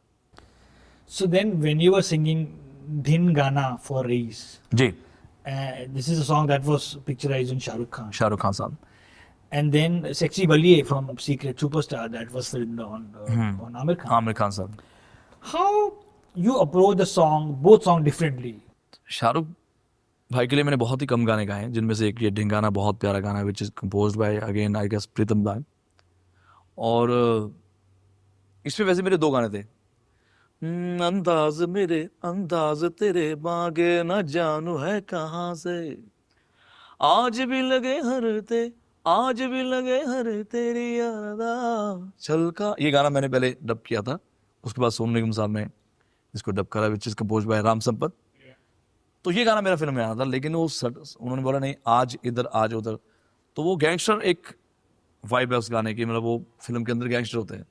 तो उसमें थोड़ा सा मैंने और बेस डाला ताकि वो शाहरुख भाई को मैच करे, बिकॉज अक्सर शाहरुख खान साहब के गाने और जितने भी सिंगर्स ने गाए अच्छे ही गाए, पर ये गाना एक अलग सा गाना था। तो मैंने उनके लिए गाना, और मैं बहुत लकी हूँ कि मैं आई थिंक बहुत कम सिंगर्स हैं जिन्होंने तीनों खान्स के लिए गाना गाया, जिनमें से नंबर 1 सोनू निगम साहब हैं, या पुराने हम जितने भी जगह उदित नारायण साहब, कुमार साहब। नए के अंदर मैं एक लौता हूँ जिन्होंने तीनों खान्स के लिए गाना गाया। और आमिर के लिए सेक्सी बलिए उसमें था, उन्होंने मुझे बताया आमिर भाई ने, और अमित त्रिवेदी बहुत अच्छे म्यूजिक डायरेक्टर हैं, उन्होंने अपने अंदाज में गाया कि ये गाना फनी है। इस गाने के अंदर तुम ये मत सोचो कि आमिर खान साहब है तो अपना जितना भी नोटीनेस दिखा सकता है वो दिखा। मज़क्सी बल्ली है, मज़क्सी बल्ली है। तो वो भी उनका पूरा स्पाइक वाइक करके, अगर आप पूरी फोन में देखेंगे मुझे तो लगता था मीका सिंह ही बनाया उन्होंने, बट मूवी बहुत अच्छी थी और गाना भी बहुत अच्छा था। उसके ऊपर 1 टेक पूरा वीडियो उन्होंने शूट किया था आमिर साहब ने, और कमाल था। क्या Aamir Khan was he present during the song? नहीं, उस वक्त नहीं थे, लेकिन अगेन आमिर साहब को मैं 3 बार लाइफ के अंदर मिला हूँ, और जिसके अंदर सबसे बड़ा एक्सपीरियंस मेरा था कि मैं 99 में मुझे वर्ल्ड टूर का ऑफर हुआ, और उससे उन्होंने बोला कि यार वर्ल्ड टूर है, उसके अंदर आमिर खान साहब हैं, ऐश्वर्या राय हैं, रानी मुखर्जी, अक्षय खन्ना, ट्विंकल खन्ना। तो आप सोचो एज ए न्यू कमर, आप सोचो कि आपका गाना अभी हिट भी नहीं हुआ, लेकिन आपको ऑफर पहले ही वर्ल्ड टूर का आ गया। जुमा जुमा साहब में लग गया चला, और ये मेरा एक पंजाबी गाना था जो बहुत सुपरहिट गया था। कौन सा? 2 ही गाने थे, ओ दिन नहीं लंघदा ते रात नहीं लंघदी, तेरियां मैं आ सुने आवे मेरे ना। ये 2 गाने मेरे थे, और उसके दौरान मुझे मौका मिला कि आमिर साहब के साथ चलना है, तो मेरी इतनी अच्छी यादें। और मुझे याद है कि मैं जहाँ भी जाता था मैं अपना एक फ़ैन बना लेता था। और तभी मुझे ना बहुत सारी चीज़ें मैं बोलता, अकल तो खैर मुझे अभी भी नहीं है, तो तभी बिल्कुल भी नहीं थी। मैं एयरपोर्ट पे उतरा हूँ, एयरपोर्ट पे उतरा ही, बाहर यूएसए में हमारा वर्ल्ड टूर था। एयरपोर्ट से उतरा, सामने एक बहुत बड़ी गाड़ी खड़ी है, लिमोजिन। सुनिधि चौहान थोड़ी सी बच्ची थी बहुत, उसका रुकी ये गाना भी आया था उनका, बहुत सेमी सी, बॉलीवुड बॉलीवुड बॉलीवुड में ऐसा नहीं करना, वो नहीं करना, वो उस तरीके की थी। उनके पापा भी बड़े स्वीट से साथ में कि भाई हम ऐसे ही चलेंगे, because Bollywood is like that. Vikas Singh को पता नहीं बॉलीवुड का, पूरे चल रहा हूँ मस्त होके। सामने इतनी बड़ी गाड़ी खड़ी है, लिमोजिन। उस पर मैंने सुनिधि को बोला बैठो, और उनके पापा को बोला बैठो। तो वो नहीं नहीं नहीं पाजी हम नहीं बैठेंगे, नहीं। मैं कहा नहीं नहीं बैठो। बैठा, उठा के मैं ले गया सीधा होटल में। वो गाड़ी थी आमिर खान साहब की। तो मुझे ये नहीं पता था कि भाई हम जो आज ये बच्चे जो स्वैग ले रहे हैं, इतना झूले खा रहे हैं हमारी वजह से, ये एटीट्यूड हम लेके आए। बिकॉज या तो हम बेवकूफ़ थे, पता नहीं था कि यार हाँ ये जो बड़ी गाड़ी होती है स्टार्स के लिए होती है, सिंगर्स के लिए होती है। ये पहले डिफरेंस रहता कि सिंगर के लिए वही मारुति टाइप गाड़ी और सुपरस्टार के लिए लिमोजिन। वो स्वैग हम लेके आए कि नहीं यार ऐसा नहीं हो सकता। खैर आमिर जी बहुत ही स्वीट हैं। अब उनका स्वीट रूम था, मुझे नहीं पता कि भाई जो हम आजकल जो बेचारे सिंगर्स घूम रहे हैं इनको वो रूम मिलना चाहिए ट्विंस बेड वाला। मुझे लगा कि हम स्टार हैं, हम स्वीट में ठहरे, पता नहीं ना, जाके मैं आमिर भाई के रूम में ठहर के जाके, मुझे अभी याद है वो बहुत स्वीट है। उन्होंने ना, अब 2 कीज थी, वो कीज ही उनके नाम पे थी। मैं अंदर घुस गया जाके, बहुत ही अजीब सा वो रूम था, बहुत बड़ा रूम था। ये कनाडा में कोई होटल था। वो आए बड़े प्यार से, उन्होंने नॉक करा, तो मैंने खोला थोड़ा, ओ सॉरी ये आपका रूम है? मैं क्या हाँ सर ये मेरा रूम है। अच्छा अच्छा। वो बेचारे मेरे रूम में सो गए, शायद उनको अभी वो देखेंगे, शायद उनको पूरी बातें याद आ गई। तो ये चीज़ें मेरे साथ हुई हैं, and he was very humble. फिर मेरी शो की टाइमिंग होती थी सिर्फ 10 मिनट के लिए, पर आमिर भाई ने बोला नहीं मिका बहुत अच्छा परफॉर्म करता है, शो में इसका 20 मिनट्स कर दो। 20 मिनट्स से फिर मैं आधे घंटे पे पहुंच गया। उस वक्त भी मुझे बेवकूफ़ को ये अकल नहीं थी कि ये आमिर खान है, इंडिया का बहुत बड़ा सुपरस्टार है, ये ऐश्वर्या राय है और ये अक्षय खन्ना है, इनके नंबर ले लो कि सर मुझे आपके लिए एक गाना गाना। ये मैंने कभी सोचा नहीं था। मुझे था कि जब मौका मिलेगा, जब मैं अपने आप को प्रूफ करूंगा, तो मुझे ये चांस मिलेगा। तो मैं जो चीज़ मुझे 2000 में मिल सकती थी वो मुझे मिली जाके 2007 में। Mika, at this point, would you please like to give us few lines of your song "Heer" from the film Tamasha? बिल्कुल, मैं लाइन्स से पहले छोटी सी आपको स्टोरी सुनाऊंगा, इंटरेस्टिंग है। कभी कभी मौका मिलता मुझे, ज़्यादातर मैं किसी भी पॉडकास्ट में जाता नहीं हूँ, बट आज मौका मिला आपके साथ तो बताने चाहिए कि मैं जब वो गाना एक जीमा अवार्ड था जिसके अंदर मैं और मनीष पॉल होस्ट कर रहे थे। एंड मनीष पॉल तो एक लेजेंड है ना अपने स्टेज का, मैं अपनी स्टेज का लेजेंड होऊंगा, लेकिन वो तो कमाल का बोलता है। अब उन्होंने मुझे बना दिया, नहीं जी विस्क्राफ्ट बोलते हैं, आप होस्ट करो मजा आएगा। मैं यार साला मेरे को पढ़ना नहीं आता, वो जो पढ़ के बोलते हैं ना टेलीप्रॉम्प्टर में, मेरे बस की बात नहीं। नहीं नहीं आप करो। Ladies and gentlemen, put your hands together. The rock star, superstar, the one and only Shahid Kapoor is coming to rock you guys. खत्म मेरी इंग्लिश। मनीष पॉल तू शुरू कर। उसी शो पे आए थे रहमान सर। अब वो क्या लिखा था, मेरा तो पढ़ना तो मेरे को आता ही नहीं कि साला इतना। अब तो मैंने बड़े प्रैक्टिस कर ली थोड़ी बहुत, पहला शो था। सो मैं क्या, ladies and gentleman put your hands together for the living legend, the one and only Rahman sir. Rahman sir, this year you will get a chance to work with me. How nice. ठीक है, बोलना चाहिए था this year मुझे आपके साथ काम करना सर, मैंने उल्टा बोल दिया। अब रहमान सर का फ़ोन आ गया मुझे कि भाई तीसरे चौथे दिन आ जाओ। मेरी पूरी फट गई, मैं क्या पता नहीं वो क्या करेंगे। और फिर उनके असिस्टेंट बोले नहीं नहीं आपको गाना गाना है। मैं ओके ठीक है, चल के उनके मैं बिल्डिंग में गया हूँ, और वहाँ पे निकास उनके साथी होते हैं, निकास अजीज़, आई थिंक वो डब कर रहे थे तभी गाने को। तो ये गाना था, हीर तो बड़ी सैड आजकल वेरी मैड, न खाती पीती रो न गाना मुश्किल, प्यार की लू में इतनी जल गई, लू में जाना मुश्किल है, लू में जाना मुश्किल है, हीर की हालत कसम रब दी आजकल वेरी मैड। तो रहमान सर बोलते हैं, और हमारे जो डायरेक्टर साहब हैं अली, इम्तियाज अली। हाँ इम्तियाज अली साहब, उन्होंने बोला कि ये गाना हैप्पी सैड सॉन्ग है। तो अक्सर मेरा जो एक दो ही गाने हैप्पी सैड सॉन्ग आए हैं, एक तो सुखबीर पाजी का तारे गिन गिन, हो वो बेचारों ने सैड सॉन्ग बनाया था, कुमार साहब ने लिखा था कि ये सैड सॉन्ग है, और उसका सुखबीर जी ने डांसिंग नंबर बना दिया। मैंने गाना गाया था सावन में लग गई आग दिल मेरा हाय, ताकि ये सैड सॉन्ग है। वैसे ये सैड हैप्पी सॉन्ग है, हैप्पी सैड सॉन्ग है, जिसके अंदर दीपिका जी हैं। और जब मैं ये गाना गा रहा था तो बार बार निकास का एक अपना स्टाइल है, जो वो चाहते थे मैं ऐसे गाऊं। जब 15 मिनट हो गए तो रहमान सर आके खुद बैठ गए रिकॉर्डिंग में। मैं और डर गया, मैं क्या रिकॉर्ड करेंगे, क्योंकि मैंने सुना था कि जब जावेद अली साहब ने कोई गाना रिकॉर्ड किया था उनका, हो कैसे मुझे तुम मिल गए, तो मैंने सुना था कि वो 12-12 घंटे गवाते हैं। तो व्हाट इज द प्रॉब्लम, उन्होंने बोला। मैं क्या, द प्रॉब्लम इज कि निकास चाहते मैं वैसे गाऊं जैसे उनका स्टाइल है। तो रहमान सर बहुत स्वीट हैं, बहुत स्वीटली बोला, so what is your style. मैं क्या, I don't have any style but I will try in my style. Yes, प्यार की लू में इतनी जल गई, ये जो क्रैक होता है, लू में जाना मुश्किल है, लू में जाना मुश्किल है, फिर की हालत कसम रब दी, कसम रब दी। बोलते आई लाइक इट, आप ऐसे गाना करो। तो पूरा जो गाने में मुझे 1.5 घंटा लगाना था वो गाना मैंने आधे घंटे में गा दिया, because thanks to Rahman sir, उन्होंने मेरा एक टोन पकड़ा और मेरा स्टाइल पकड़ा। तो बहुत अच्छा एक्सपीरियंस था। और वही मेरा हर साल टारगेट होता है कि मुझे इन इन लोगों के साथ काम करना है। वो ऐसा नहीं होता कि जैसे कई लोग बोलते हैं ना, जो आप सोचोगे ऐसा होगा, मैं उस पर बिलीव नहीं करता। अब कल को मैं सोचूं मुझे मोदी साहब बनना, तो मैं नहीं बन पाऊंगा। तो ऐसे सपने भी नहीं देखने चाहिए। So और then, बहुत सारे लोग बोलते हैं आप ड्रीम देखोगे पूरे होंगे, नहीं, आप मेहनत करोगे, चाहे आप जिस भी काम में मेहनत कर रहे हैं, आज नहीं तो कल आपको उसका परिणाम मिलना ही है। बस शर्त एक है कि वो काम ईमानदारी से और शिद्दत से हो।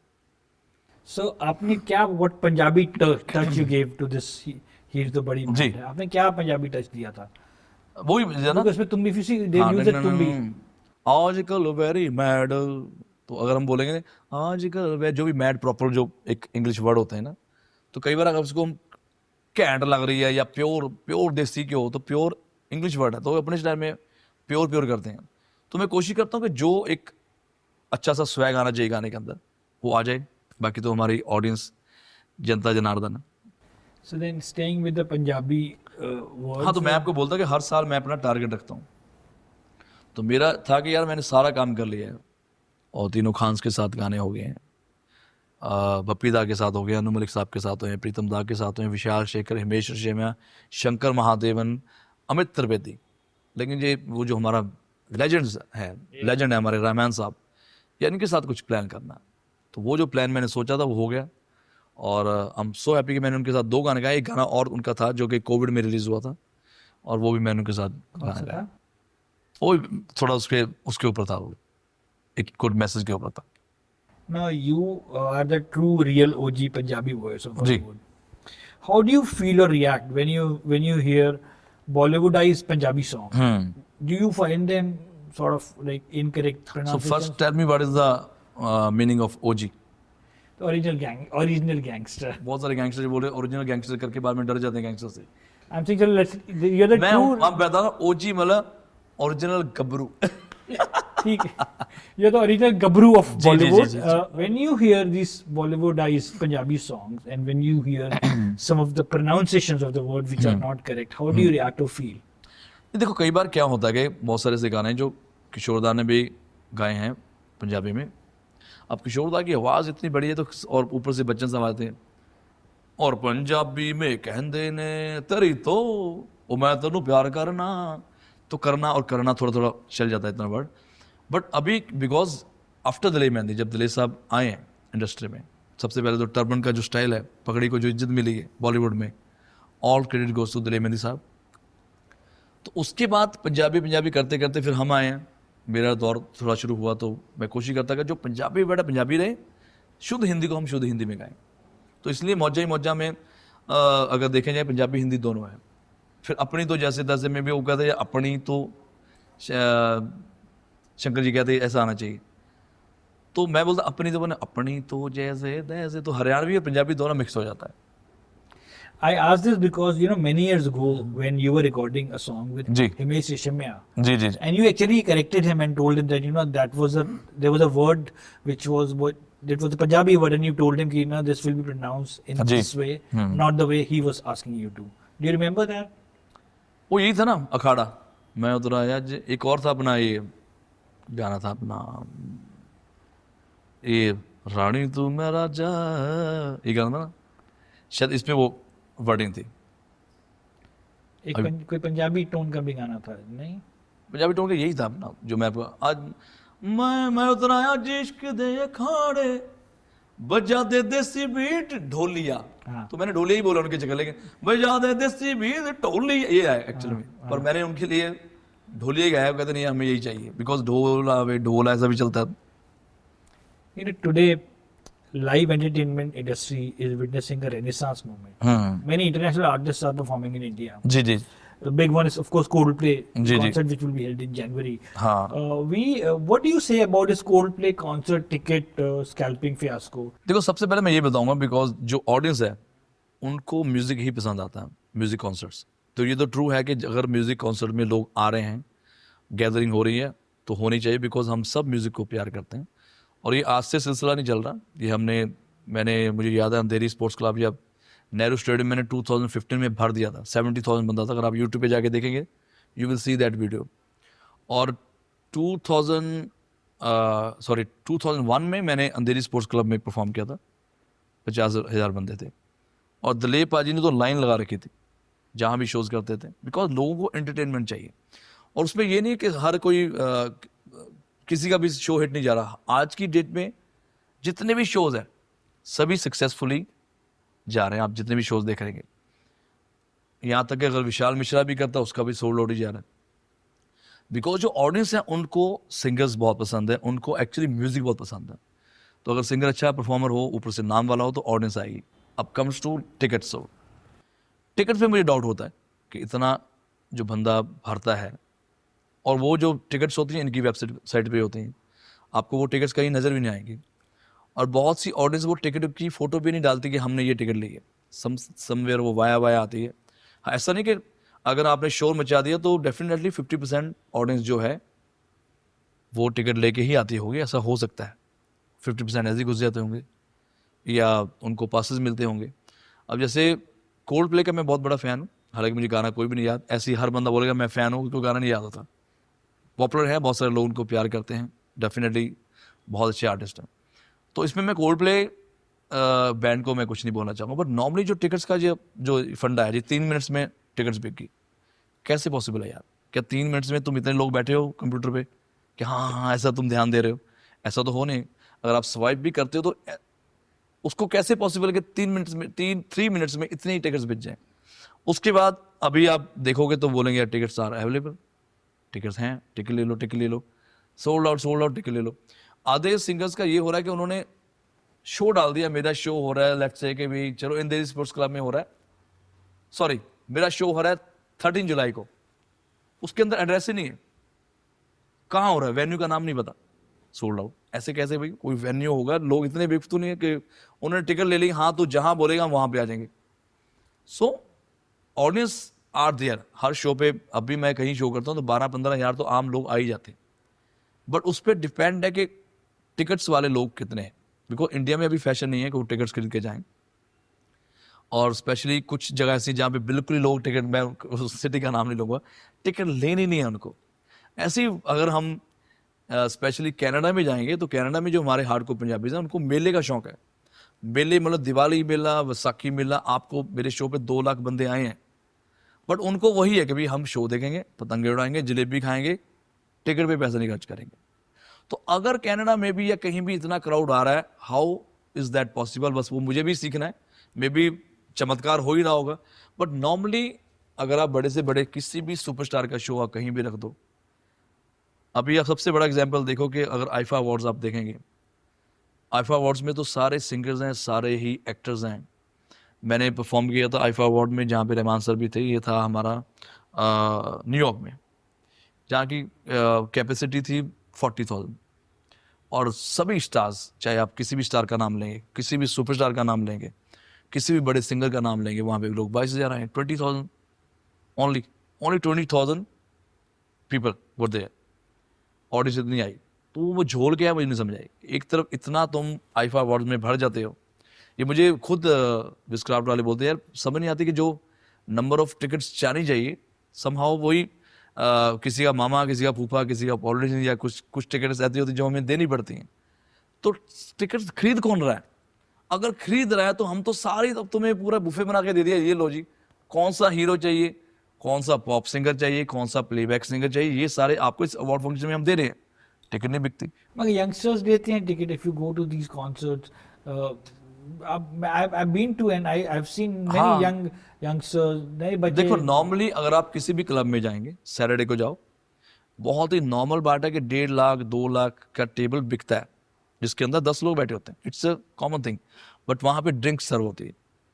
आप किसी सिंगर को मत बुलाओ, किसी स्टार को मत बुलाओ, NSA मैं वही में- कह रहा हूँ, आप yeah. किसी सैटरडे में जाओगे, अगर ड्रिंक्स आर देयर तो कहीं ना कहीं बहुत सारे क्राउड आ जाता है। आ जाते हैं, ये नॉर्मल बात है।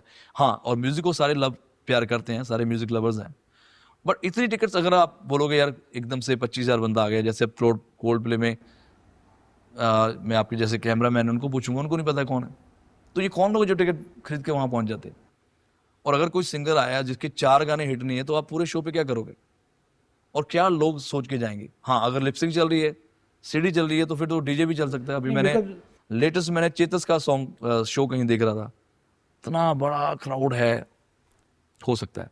कि मैं लोलापालूजा लास्ट टाइम कवर कर रहा था, तो लोलापालूजा में lot of people were saying they really हाँ, want Coldplay to come in India and perform. तो I think there is an audience who are willing audience है। आप जस्टिन बीबर का जो शो हुआ था, आप उनकी टीम को बुला के पूछो कि कितनी टिकट्स बिकी, लॉस है, पर वो सच नहीं बताएंगे, वो और मुर्गा लेके आएंगे, हाँ भाई पैसे लगा हम भी ये कर देंगे, बहुत सारे बेचारे। हाँ, अगर आपका शो स्पॉन्सर्ड है तो आपका शो हिट है। और स्पॉन्सर्ड में क्या होता है, लेट्स से कोई भी किसी कंपनी ने आपका शो स्पॉन्सर कर दिया, तो उसके खुद के ही मेंबर्स बहुत होते हैं, 10,000 15,000। अक्सर मैच जितने भी हम शोज करते हैं तो उनकी खुद की ही टिकट्स बहुत सारी हो जाती है, पासेज हो जाती है, तो क्राउड भर जाता है। You know, then what you like to say about, you know, certain singers have been criticized कि उनके गानों में they promote alcohol or violence or drugs. I don't think कि ये सारी हमें सिंगर्स पे रोक टोक लगानी चाहिए कि भाई तुमने ऐसा करा था। जो ऑडियंस को पसंद आता है, अगर ऑडियंस को, अब कोई भी क्लब में जा रहा हो, जाके डेफिनेटली दारू ही पिएगा वो बेचारा, वहाँ पे वो छोले भटूरे तो खा के आएगा नहीं। तो अगर ये हर चीज़ अवेलेबल है मार्केट में, तो लोग अगर पीते हैं तो क्योंकि बिकती है। Cigarette is not good for health, हर जगह में, थिएटर में भी उसकी आती है लेकिन फिर भी उसकी सेल हो रही है, तो या तो हम उसकी सेल हटा दें तो उस पर गाने ना बने। और नॉर्मली तो जब भी किसी की शादी होती है, पार्टी में लोग अक्सर ड्रिंक करते हैं, और पार्टी में उनको अपने तरीके के गाने चाहिए। अगर हम किसी और जगह पे जाते हैं, दिवाली पे लोगों को दिवाली के गाने चाहिए, हम ईद पे जाएंगे तो ईद के गाने चाहिए। तो आई डोंट थिंक इस पर कोई रोक टोक होनी चाहिए, बिकॉज आर्टिस्ट को कभी हम बाउंड नहीं कर सकते। आर्टिस्ट वो करता है जो ऑडियंस को पसंद है, और ऑडियंस ने ही आर्टिस्ट को बनाया होता है। तो ये हमारी मजबूरी नहीं कि हमको ड्रिंक, मैंने गणपत गाना गाया था, एक गणपत चल दारूला, आइस ज़्यादा थोड़ा कम, थोड़ा पानी मिला, थोड़ा टेबल वेबल साफ कर देना। तो मैं कहूँगा, मैं तो दारू है दवा, मैं उसकी बात कर रहा हूँ। बट नॉर्मली गाने, मगर वो एक फिल्म का गाना था, फिल्म का गाना था, हाँ। नॉन फिल्म स्पेस में की बात जी हो जी रही जी है। जी जी। तो देखो ऑडियंस को पसंद आता है तो वो चीज़ चलती है। हाँ, अगर ऑडियंस ही मना कर दे भाई आज के बाद आप ये गाने, दारू पे गाने मत गाओ या गैंगस्टर सॉन्ग मत बनाओ, तो समझ आती है। You know, बस मेरी एक छोटी एडवाइस होती है कि अगर हमारा कोई भी ऐसा शो होता है, जैसे मैं बहुत कम गाना ही गाता हूँ, ये जो मेरा गणपत है, बिकॉज में बहुत सारी थोड़ी सी गालियाँ भी हैं गाने में। उस वक्त तो बहुत बड़ा बवाल हो गया था, मीका सिंह ने गालियाँ दी, आजकल हर बच्चा स्टेज पे गालियाँ दे रहा है और न्यूज़ भी नहीं बन रही। मेरी ये एक ज़रूर रिक्वेस्ट है सभी मेरे सिंगर्स से, मेरे भाई जितने भी हैं, कि उस शो पे ये ज़रूर बताओ कि हम ये गाना गाने वाले हैं, ताकि हम उस ऑडियंस को ही टारगेट करें। अगर मेरे शो पे 10 साल का बच्चा आ रहा है और मैं एक गणपत चलता रहा, उसकी माँ की उसकी बहन की मैं करूँगा, तो समहाउ वो शायद उसी को फॉलो करेगा। मेरे जो क्लब शोज़ होते हैं, मुझे पता है यहाँ लोगों ने दबा के दारू पीनी है, तो मैं कोशिश करता हूँ वहीं पे गाना गाऊँ। अगर मुझे देखता हूँ कि फैमिली क्राउड है, यहाँ पे गैंगस्टर या ये मेरा गाना है, ओ लैला तेरी ले लेगी तू लिख के ले ले, ये गाना मैं कभी लाइव शो पे नहीं गाता। ले लेगी वर्ड तो आई नो यूथ इसको फॉलो करेगा, मे बी यूथ को पसंद भी आएगा। ओ लैला तुझे लुट लेगी तू लिख के ले, लुट ले कर देता हूँ मैं। और 99% ये गाना मैं वहाँ नहीं गाता जहाँ पे बच्चे होते हैं। तो यही अगर बाकी सिंगर्स भी फॉलो करें, और वहाँ पे छोटे छोटे बच्चे हैं तो कोशिश करो उस पर हम दारू के और गैंगस्टर वाले गाने ना गाएं। Then coming back to your voice, ji. what methods do you use to shape your voice in order to meet audience's preferences? Like मैंने S.G. Burman की किताब में पढ़ा था, और even Arijit Singh talking about his experience of breaking his voice. जैसे अरिजीत भाई बहुत ही कमाल के सिंगर है, वेरी टैलेंटेड गाय, एंड बहुत सीख के आया, बहुत कुछ उसने रियाज करा होगा इन सब चीज़ें पाने को लिए। पर अरिजीत भाई को मैं ये मैसेज जरूर दूंगा कि आज की डेट में सिर्फ गाना चलता है। अगर हम बोलते कोई सिंगर चलता है, सिंगर का एक दौर जरूर आता है। हाँ, अगर हम आज के बाद 20 साल भी देखेंगे तो Arijit will be here only, because वो खिलाड़ी है, वो लाइव शो भी करता है। लेकिन आजकल गाना चलता है। अगर गाना आपका हिट हो गया तो आप सिंगर हो, अगर आपका गाना नहीं हिट है तो आप जितने मर्जी, बहुत सारे बेचारे जो सिंगर्स अच्छा गाते हैं, समहाउ वो एक ही चीज़ के लिए पागल है कि मुझे एक हिट गाना मिल जाए। तो जब हिट गाना होता है उसकी कोई परिभाषा नहीं है। अब एक तरफ सोनू निगम साहब कमाल के सिंगर हैं, अरिजीत भाई कमाल के सिंगर हैं, और उनके पास पूरे हिट गानों की लिस्ट है, लाइब्रेरी है कि वो शो पे ये फाड़ देंगे। इस तरफ आप लेके आ जाओ एपी डिलन को, जिसके पास गिनके 4 गाने, सेम क्राउड आ रहा है। यू कैन नॉट से अरिजीत बेटर देन एपी और एपी बेटर देन अरिजीत। कहाँ अरिजीत के 200 गाने जिन्होंने पूरा रियाज करा है, एंड अगर आप एपी के फैंस को आप बोल दोगे यार एपी बकवास है, उनके फैंस तोड़ फोड़ कर देंगे आपको। कहाँ उसी लीग में बिक्का सिंह है और करण औजला भी है। आज करण औजला भी है, करण औजला के भी, he is a talented guy, is a very good writer. अगर आप दिलजीत को भी देंगे, दिलजीत बहुत टाइम से बेचारा लगा हुआ गाने, आज उसका टाइम है। बट यू कैन नॉट से कि Diljit is better, AP is not better, और Karan Aujla is not better. उन सबकी अपनी ऑडियंस है। नहीं, मैं तो मानता हूँ कि दिलजीत भी बेटर है और मिक्का भी बेटर है। नहीं, मैं इनकी लिस्ट में नहीं हूँ। मैं बहुत ऊपर, मैं इनकी लिस्ट में आना नहीं चाहता। ये जब बहुत तगड़े हो जाएंगे, बहुत अच्छे हो जाएंगे, तब ये सोचेंगे इन्होंने करना क्या है इनको, तब ये मुझे फॉलो कर देंगे। चश्मा पहनना शुरू हो गए सारे, अब ये घोड़े भी लेंगे। तो ये चीज़ें दिखाने के लिए एक आपको सामने इंस्पिरेशन मिलनी चाहिए, वो मैं इन सबको देता हूँ। इनको मैं जगाता हूँ कि बेटा तुम अच्छी इंटरव्यू कर सकते हो, खुले दिल से बोल भी सकते हो, डरना छोड़ दो। नहीं तो पहले ये हाल होता था कि सिंगर को सीधा गोली मारते थे। अगर आपने चमकीला मूवी देखी है, चमकीला के बाद आप एक दिलशाद अख्तर की कोई बात नहीं करता, बहुत अच्छे सिंगर थे वो, तो वो लाइव शो पे गा रहे थे और उनको सीधा ही एक फरमाइश करी किसी ने, और शायद वो कॉप थे, पुलिस में काम करते थे, मे बी DSP थे, तो उन्होंने बोला ये गाना गाओ, उसने नहीं गाया, 3 बार बोलाया, बोलते सर मैं गा चुका हूँ। उन्होंने सीधा पिस्टल निकाली, ठा गोली मार दी। आज आप देखो, आप 5 बाउंसर, बॉडीगार्ड, पूरा स्वैग में आते ही, स्वैग हमने दिया इंडस्ट्री को। हमसे पहले सिंगर डरते थे कि हम बड़ी गाड़ी में जाएंगे तो शायद म्यूजिक डायरेक्टर आपको काम नहीं देगा। मैं हमर में आया था, मुझे शान बोलता तू ऑटो पे जाएगा, शान मेरे भाई, कि अगर तू बड़ी गाड़ी लेके जाएगा तो म्यूजिक डायरेक्टर, प्रोड्यूसर, एक्टर्स को ये पसंद नहीं आएगा, यार क्यों आ रहा है। ये स्वैग हमने दिया इंडस्ट्री को, जी के चलो यार। और आज वो सबको मिल रहा है। मैं एम सो प्राउड कि जो पापा ने ट्रेंड सेट करा है सबको वो मिल रहा है। वरना पहले ऐसा नहीं होता था कि आपको इतनी रिस्पेक्ट, इतनी इज्जत मिले। अब सबको मिल रही है और मिलनी चाहिए।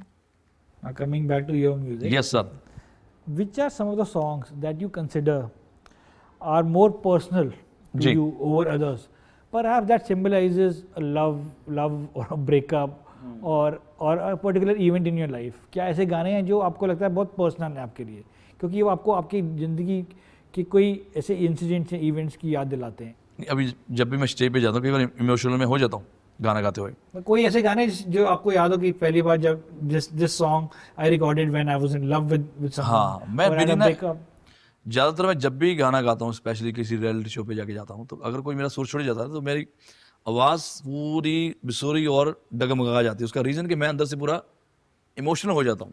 तो इसलिए मैं कोशिश करता हूँ कि जो सैड सॉन्ग गाने नहीं है, तो मैं ज़्यादातर डांसिंग नंबर ही गाता हूँ। और मैं पूरी ऑडियंस को पूरा टच वुड, जब मैं एक गाना शुरू ही करता हूँ तो पहले एक लाइन से लोग डांस करना शुरू हो जाते हैं और कंटिन्यू 1.5-2 घंटे में उनको नचाता हूँ। बट क्या कोई गाने हैं जो आपको लगता है कि वो आपके कंफर्ट जोन के बाहर? नहीं, ऐसा कोई गाना नहीं।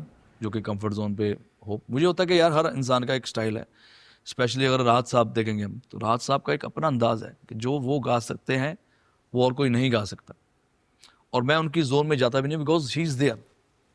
आतिफ असलम का अपना अंदाज है, रोमांटिक है।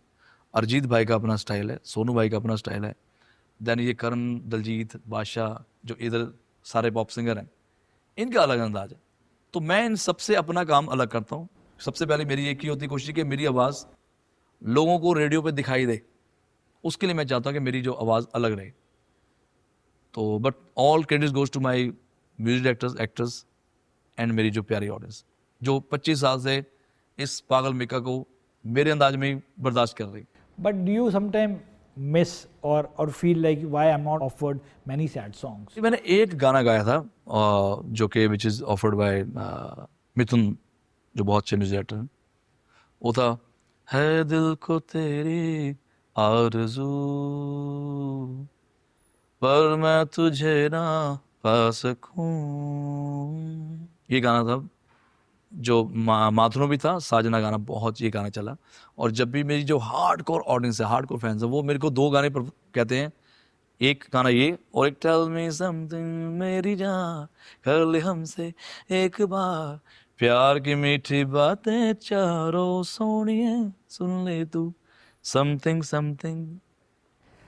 But Mika, क्या आपका मन करता है एज एन आर्टिस्ट कि you know I should be doing a variety of, I should be? मुझे नहीं करना, मुझे नहीं होता कि मैं किसी और गली के बारे में सोचूं, इसलिए मैं अपने लाइफ के अंदर किंग बन के बैठा होता। मैं कभी उड़ते तीर नहीं लेता, मुझे ये करना है, एक्सपेरिमेंट नहीं करता लाइफ के अंदर। मेरा काम ही प्रैक्टिकल का है, मैं जाऊंगा और ऑडियंस को फोड़ दूंगा, नचा दूंगा, पागल कर दूंगा।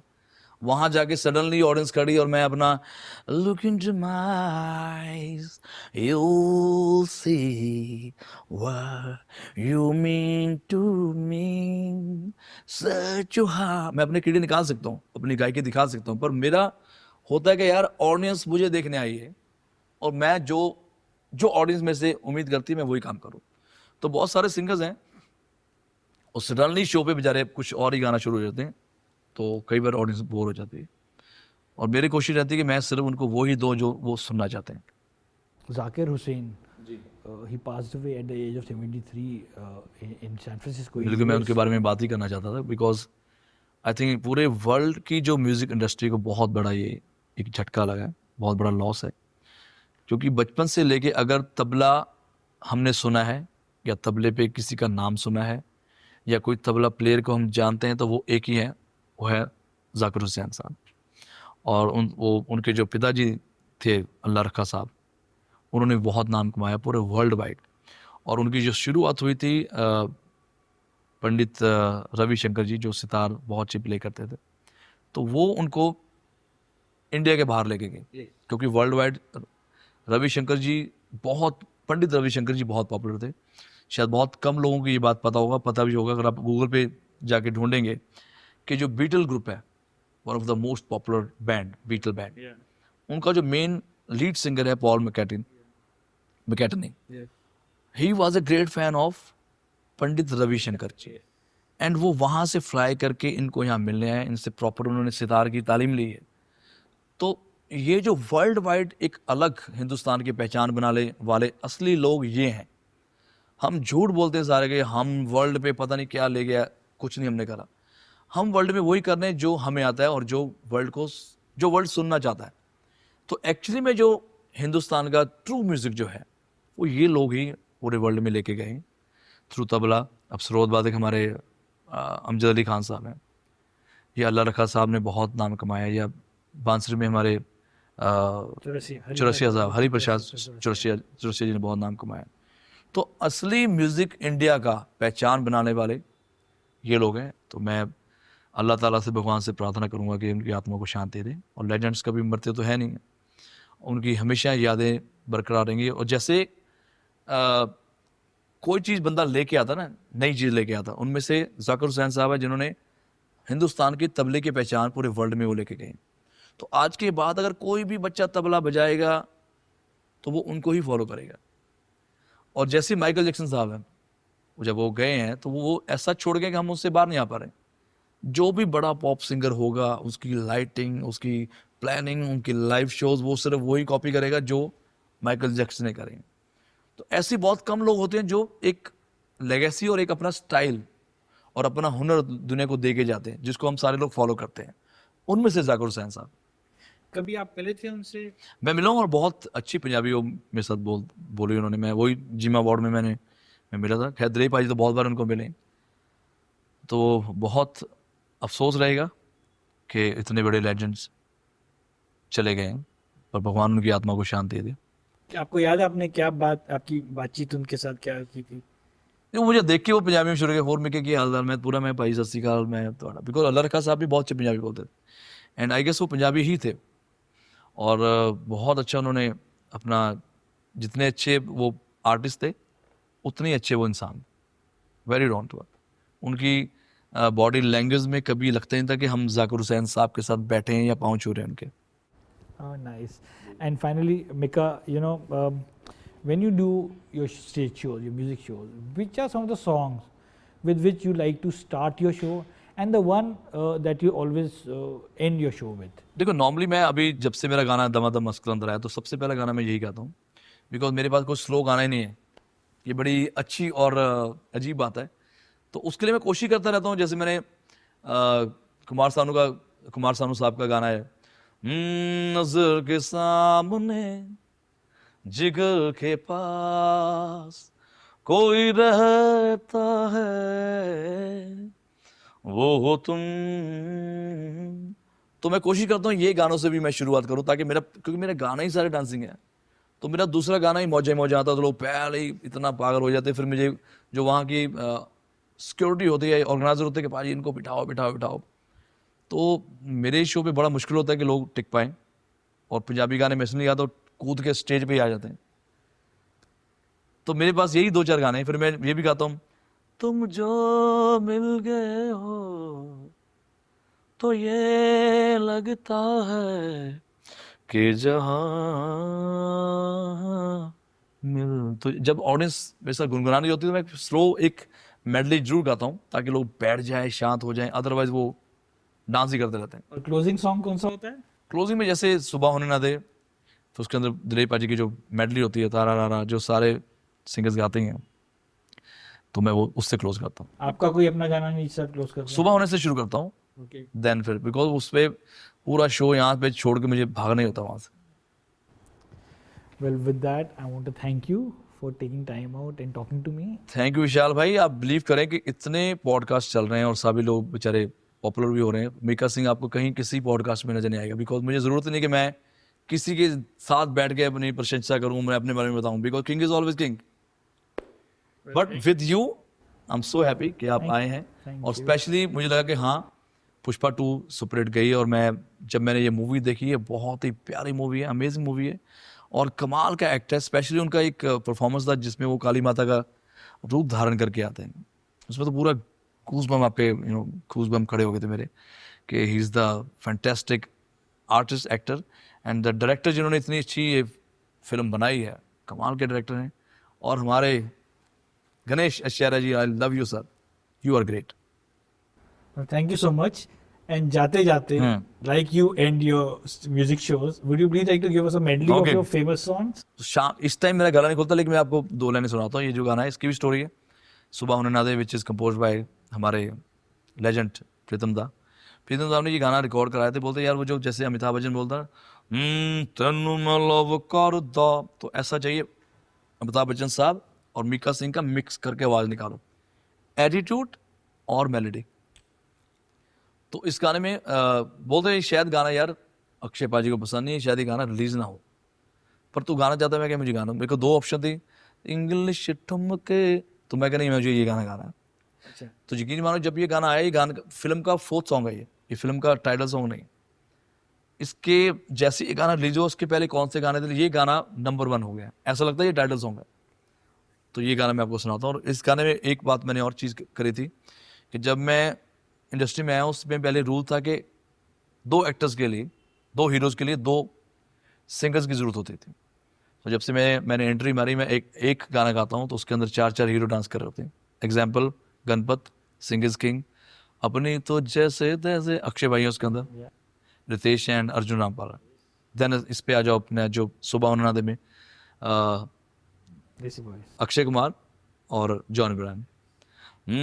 ਤੈਨੂੰ ਮੈਂ ਲਵ ਕਰਦਾ ਬੇਮਤਲਬ ਕਰਦਾ ਹੋ ਬਾहों में आ सोनिए बस आज रात के लिए ਸਾਡੀ ਤਾਂ ਦੇਸੀ ਹੈ ਅਦਾ ਸਾਡੇ ਤੇ ਹੋ ਜਾਣੀ ਫਿਦਾ हो बाहों में आ सोनिए बस आज रात के लिए सुबह होने ना दे साथ खोने ना दे एक दूसरे को हम सोने ना दे मैं तेरा हीरो।